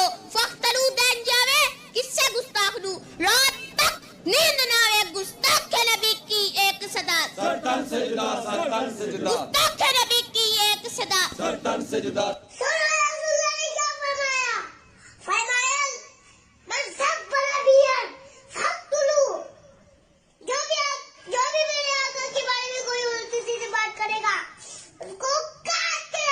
من سب نبیا من سب نبیا من سب نبیا۔ جو یہ حدیثیں نعرے کے طور پر سلوگن کے طور پر بیان کر رہے ہیں، ان کے اپنے محققین کہتے ہیں یہ روایت ہے تو ضعیف، لیکن اسے تلقی بالقبول حاصل ہے، یعنی نسل در نسل لوگ اس کو صحیح مان رہے ہیں۔ روایت ضعیف ہے اور یہ کسی ہماری مین کتاب بخاری، مسلم، ابو داؤد، ترمذی، نسائی، ابن ماجہ میں نہیں ہے۔ المعجم الکبیر طبرانی، امام طبرانی المتوفی 360 ہجری، جو امام بیہقی کے استاد ہیں، ان کی معجم الصغیر اور الاوسط کے اندر موجود ہے، اور وہ بھی ایگزیکٹ یہ الفاظ نہیں ہے، وہاں ہے من سبا نبیم من الانبیاء، جو کوئی نبیوں میں سے کسی نبی کو گالی دے فقتلوہ، اسے قتل کر دو۔ اگر وقف نہیں کریں گے تو فقتلوہ کہہ دیں، لیکن روایت اس کی اسناد منقطع ہیں، متروک راوی، جھوٹے راوی ہیں، اور یہ مانتے ہیں خود، لیکن کہتے ہیں جی تلقی بالقبول حاصل ہے، اس کو باقی چیزیں سپورٹیو ہیں۔ ہاں ٹھیک ہے، جو چیزیں سپورٹیو ہیں ان کو ہم مانتے ہیں، لیکن ان کو ہم ویسے نہیں مانتے جس طرح آپ مان رہے ہیں کہ آپ نے خود ہی جج بننا ہے اور آپ نے اپنے معاملات کو ایگزیکیوٹ کر دینا ہے اور جوڈیشری میں جائے بغیر ہی نہ شواہد کٹھے کیے گئے۔ اور میرے بھائی یہاں تو سارے اہل حدیثوں کو اور دیوبندیوں کو بریلوی گستاخ رسول مانتے ہیں، نہیں مانتے؟ سارے اہل حدیث جو ہے وہ بریلویوں کو مشرک مانتے ہیں، کیا نہیں مانتے؟ ایک دوسرے کے خلاف انہوں نے فتوے لکھے ہوئے ہیں۔ حسام الحرمین میں دیوبندیوں کو واجب القتل اور مرتد اور ان کے علماء کے کفر میں شک کرنے والے کو بھی کافر قرار دیا نہیں اعلیٰ حضرت نے 1905 میں، اور اس کے جواب میں 1906 میں المحند علی المفند میں خلیل احمد سہارنپوری نے کتنے علماء دیوبند کے سائن ہیں اس کے اوپر، اشرف علی تھانوی صاحب کے بھی اور بعد کے بھی، یہ تقی عثمانی صاحب کے والد صاحب کے بھی اس پہ سائن ہے احمد بریلوی اور ان کی پوری جماعت کو شیطانی لشکر نہیں ڈکلیئر کیا، اور ساتھ مثال دی جس طرح انبیاء پہ حملہ آور ہوتے تھے، یعنی کافر کہا، اور کہا علماء دیوبند رضی اللہ عنہم پر ہوئے، 14ویں صدی کے مولویوں کو رضی اللہ عنہ۔ المفند ایک بابا سے ٹھہرایا ہوا، احمد بریلوی کو کہا المحند علی المفند، ہند کی تلوار ایک پاگل بابے کے اوپر، انہوں نے لکھی تھی اسام الحرمین، حرمین کی تلوار، تو کافر نہیں کہا، وہ تو سارے ایک دوسرے کو کہتے ہیں۔ اعلیٰ حضرت نے تو احکام شریعت میں لکھا ہے کہ وہابی، دیوبندی، اہل حدیث، وہابی و دیوبندی اہل حدیث کو کمبائنڈ کہتے ہیں، اور رافضی اور قادیانی کافروں کو بیچ میں شامل کیا۔ یہ 1,00,000 دفعہ بھی اللہ کا نام لیں تو ذبیحہ مردار رہے گا، اور یہ سب کے سب مرتد ہیں، یعنی واجب القتل۔ یہ پتہ نہیں مرتد کیوں کہا، کیا پہلے بریلوی تھے تو پھر چینج ہوئے نا، اسی کو کافر ہی کہو نا، مرتد اتنی بڑی ڈگری تاکہ وڑ دو انہوں نے۔ البتہ یہود و نصارہ کا ذبیحہ حلال ہے، ہاں یہ بات ٹھیک ہے کہ یہود و نصارہ اگر اللہ کا نام لیں تو ان کا ذبیحہ حلال ہے۔ ان کو یہود و نصارہ سے بدتر کہہ دیا، قادیانیوں کی صف میں لا کے کھڑا کر دیا، اور ملفوظات اعلیٰ حضرت کی پہلی جلد جو انہوں نے خود پڑھی ہے، ان کے بیٹے نے جمع کی ہے، مصطفیٰ رضا خان نوری نے، جس کی نعت ہے تو شمع رسالت ہے عالم تیرا پروانہ، اس میں انہوں نے لکھا ہے کہ وہابیوں کی نہ نماز نماز ہے، نہ جماعت جماعت ہے۔ پوچھا گیا نا کہ پیچھے نماز پڑھ سکتے ہیں، وہ کہتے ہیں نماز کیا پڑھو گے، ان کی تو اپنی نہیں ہوتی۔ پوچھا گیا مسجد، تو کہا کفار کی مساجد مثل گھر کے ہیں، کافر کا لفظ کافر کا موجود ہے۔ اذان، انہوں نے کہا اذان بھی ان کی باطل ہے، جیسا نماز و جماعت باطل ہے۔ البتہ اللہ کے نام پر اور نبی علیہ السلام کے نام پر عز و جل اور صلی اللہ علیہ وآلہ وسلم آپ کہہ لیں تو ٹھیک ہے، ایک دوسرے کو کافر نہیں قرار دے کے گئے ہوئے، تو سارے ایک دوسرے کو گستاخ رسول بھی سمجھتے ہیں،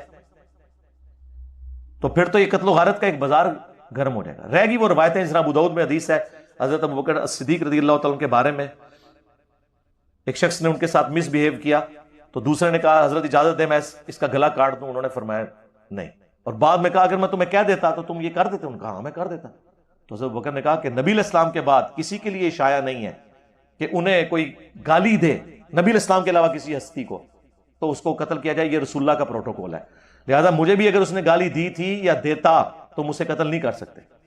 تو اب یہ دہشت گرد تنظیموں سے پوچھو کہ جو صحابہ کرام کو گالیاں دیتے ہیں تم انہیں کیوں قتل کرتے ہو؟ حضرت ابوبکر تو خود کہہ رہے ہیں کہ مجھے گالی دینے والوں کو تم نے قتل نہیں کرنا۔ مولا علی علیہ السلام تو خوارج کے بارے میں کہہ رہے ہیں، جو خوارج مولا علی کو کافر کہتے تھے، کہا کہ ہماری ایک جماعت ہم میں سے نکلی، ہمارے بھائی بھگوڑے ہو گئے ہیں۔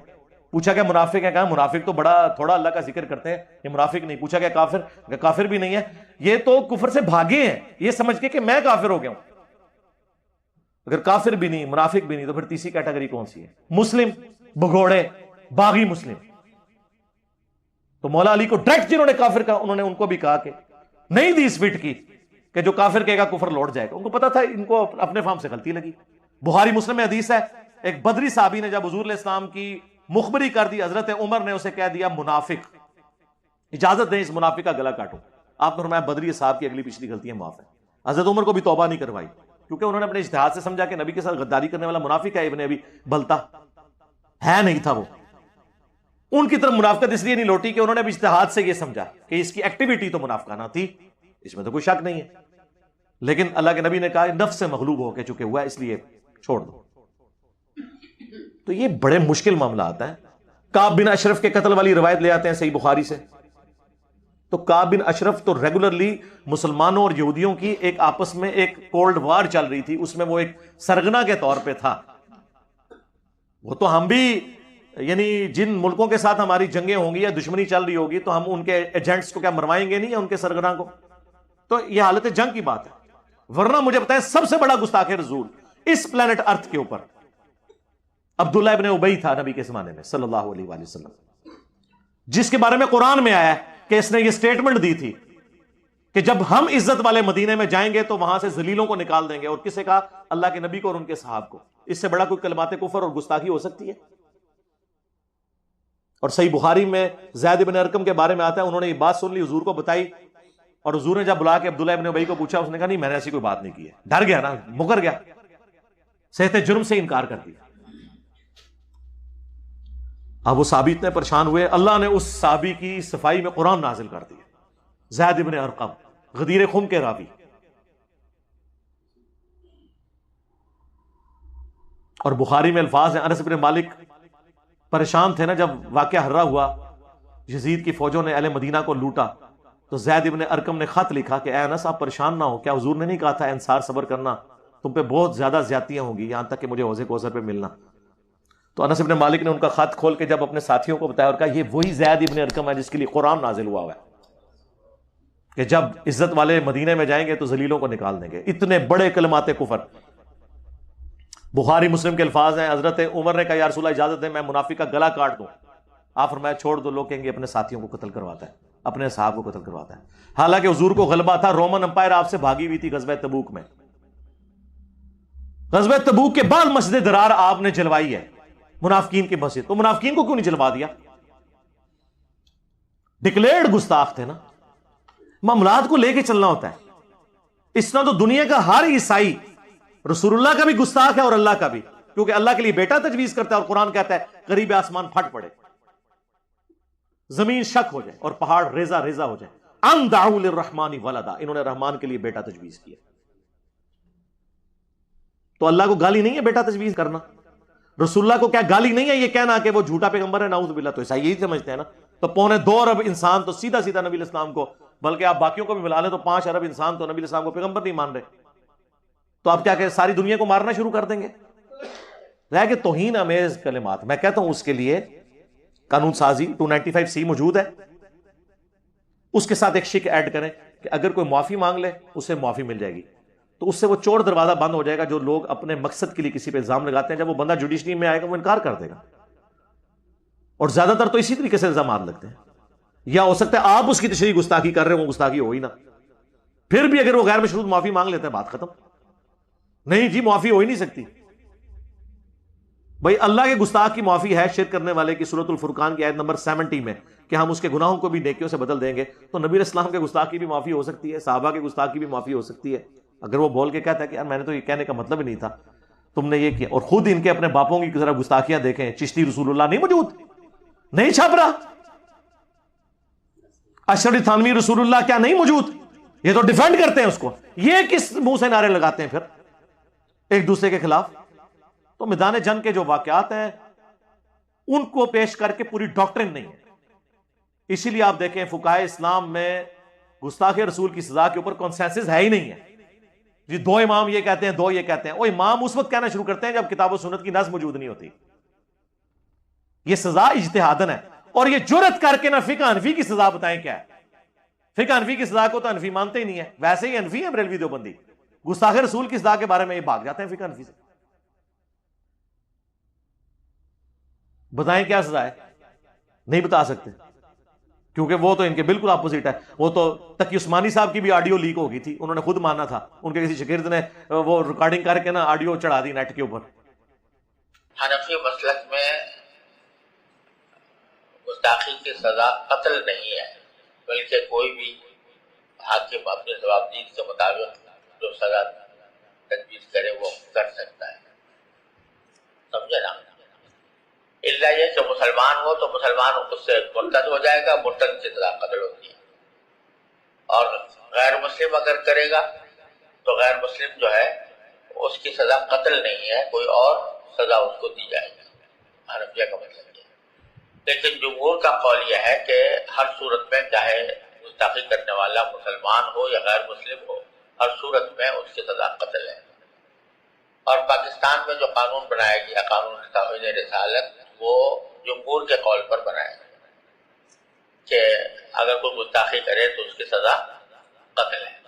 انہوں نے مانا نہیں ہے سزا، توبہ پیش کریں، قید کریں، ٹھیک ہے یہ اچھی بات ہے۔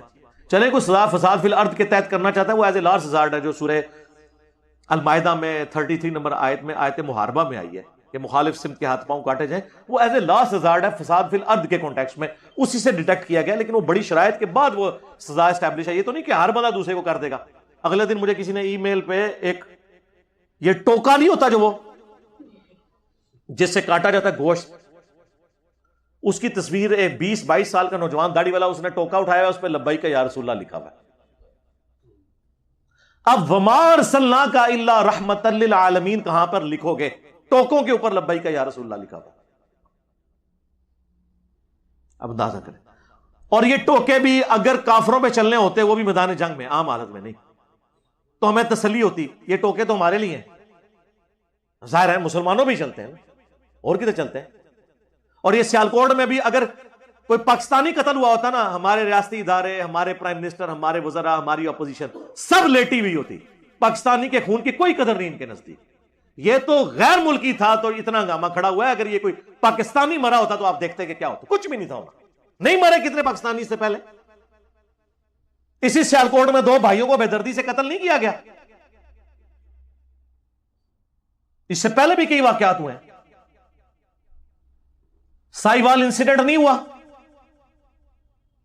اور ہمارے جو اسٹوڈنٹ عمران بھائی خوشاب میں، وہ بینک مینیجر جن کو سیکورٹی گارڈ نے قتل کیا، ناحق نہیں قتل کیا تھا، مولویوں نے بھی مان لیا، سزائے موت ہوئی ہے لیکن ابھی تک اسے اسیسینیٹ نہیں کیا انہوں نے. بڑی عدالت میں جا کے ہو سکتا ہے چھوٹ ہی جائے. اور پھر آخری حل کرتے ہیں عمر قید میں بدل دیں. عمر قید کیوں بھائی؟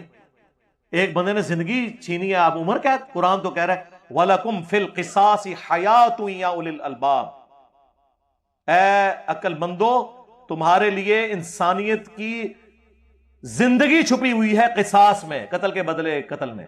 دیت نہ لو، بلڈ منی نہ لو، بلکہ قتل کے بدلے قتل کرواؤ تاکہ انسانیت کی زندگی بچے.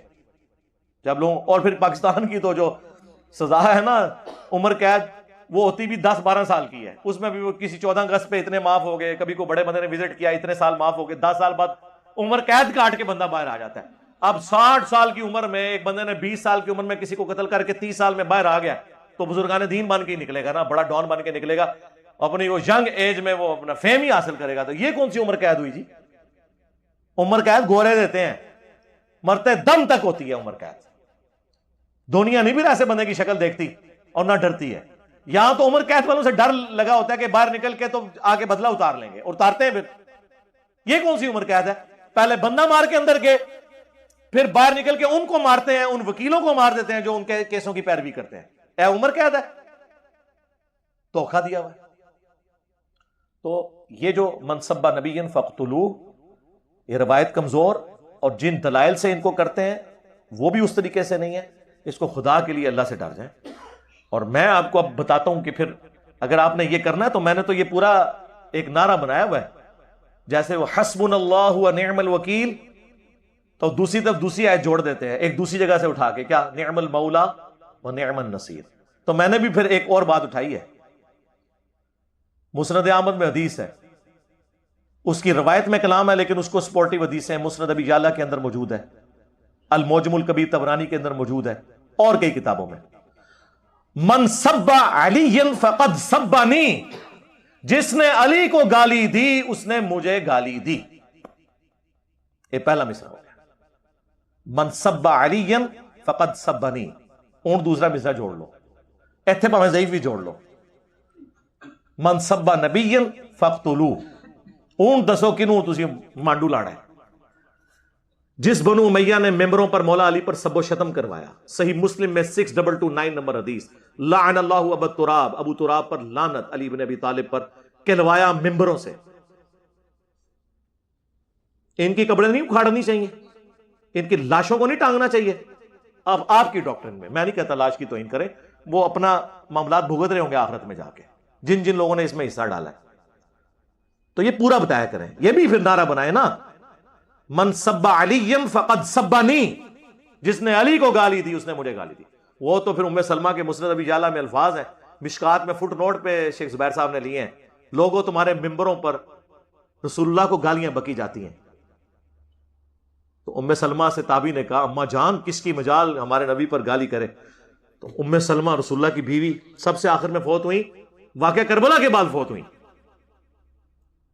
64 ہجری کے اندر، 64 ہجری میں. کہا کیا تم ممبروں سے حضرت علی اور ان سے محبت کرنے والوں پہ سب نہیں کرتے ہو؟ جی سب کا ترجمہ تنقید ہے، وہ مسلم سے ہم نے بتا دیا لعنت بیچتے تھے. اور مجھے بتائیں حضرت علی کے اوپر تنقید کرنا نبی کے اوپر تنقید کیسے ہو گیا ہے؟ حضرت علی کے اپنے اعمال ہیں، رسول اللہ کے اپنے اعمال ہیں، تنقید یہاں ترجمہ بن ہی نہیں سکتا. لاجیکلی اگر حضرت علی کی پالیسی سے کسی کو اختلاف ہے اور وہ اس پہ کہتا ہے کہ یوں نہیں یوں ہونا چاہیے، تو رسول اللہ پہ تو تنقید نہ ہوئی. ہاں رسول اللہ کوئی بات کہہ رہے ہیں اور اس پہ کوئی اعتراض کرتا ہے وہ تنقید ہوگی. یہ سب کا معنی یہاں گالی کے معنوں میں تھا، کیونکہ یہ حدیث اپنے الفاظ کے ساتھ حفاظت کر رہی ہے. ام سلمہ نے کہا تم حضرت علی اور ان سے محبت کرنے والوں پر صبر نہیں کرتے ہو؟ اور میں نبی کی بیوی گواہی دیتی ہوں کہ حضرت علی سے سب سے زیادہ رسول اللہ محبت کیا کرتے تھے. جب تم یہ کہتے ہو نا علی اور اس سے محبت کرنے والوں پر لعنت یا ان پہ صبر کرتے ہو تو گویا تم رسول اللہ پر صبر کر رہے ہو، کیونکہ سب سے زیادہ تو رسول اللہ حضرت علی سے محبت کرتے تھے. وہ لعنت کرنے والوں کی ویسے یہ نیت نہیں ہوتی تھی، وہ حضرت علی اور ان سے محبت کرنے والوں سے مراد شیعان علی لیتے تھے اس زمانے کے. لیکن ام سلمہ نے کہا یہ کیٹاگوریکل جو جملہ ہے نا یہ رسول اللہ تک جاتا ہے، کیونکہ سب سے زیادہ رسول اللہ حضرت علی سے محبت کرتے تھے. اور کون کہہ رہا ہے؟ بیوی کہہ رہی ہے، عام بیوی نہیں، ام سلمہ. تو اب یہ نعرہ مکمل کریں،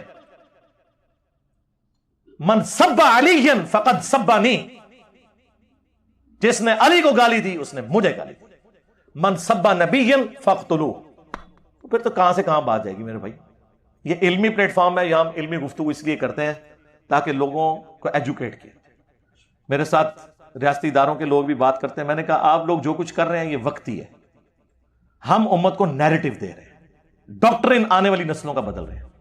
ایک جنگجو صرف ایک علاقہ فتح کر سکتا ہے، لیکن اس علاقے میں ڈاکٹرن چلانا یہ وائزین کا، پولیٹیشنز کا کام ہوتا ہے جو لانگ ٹرم پالیسی دیتے ہیں کہ آنے والی نسلیں ٹرو ریلیجن کے اوپر آئیں. یہ کام بندوق کی زور پہ نہیں ہوتا، اس کے لیے دل جیتنے پڑتے ہیں، اور دل جیتنے کا ہتھیار علم ہے. سورۃ الانفال میں آیا کہ جو ہلاک ہوا دلیل سے ہلاک ہوا، اور جو زندہ ہوا دلیل سے زندہ. صلو علی محمد وآل محمد، اللہم صلی علی محمد وعلی آل محمد واصحاب محمد اجمعین الی یوم الدین.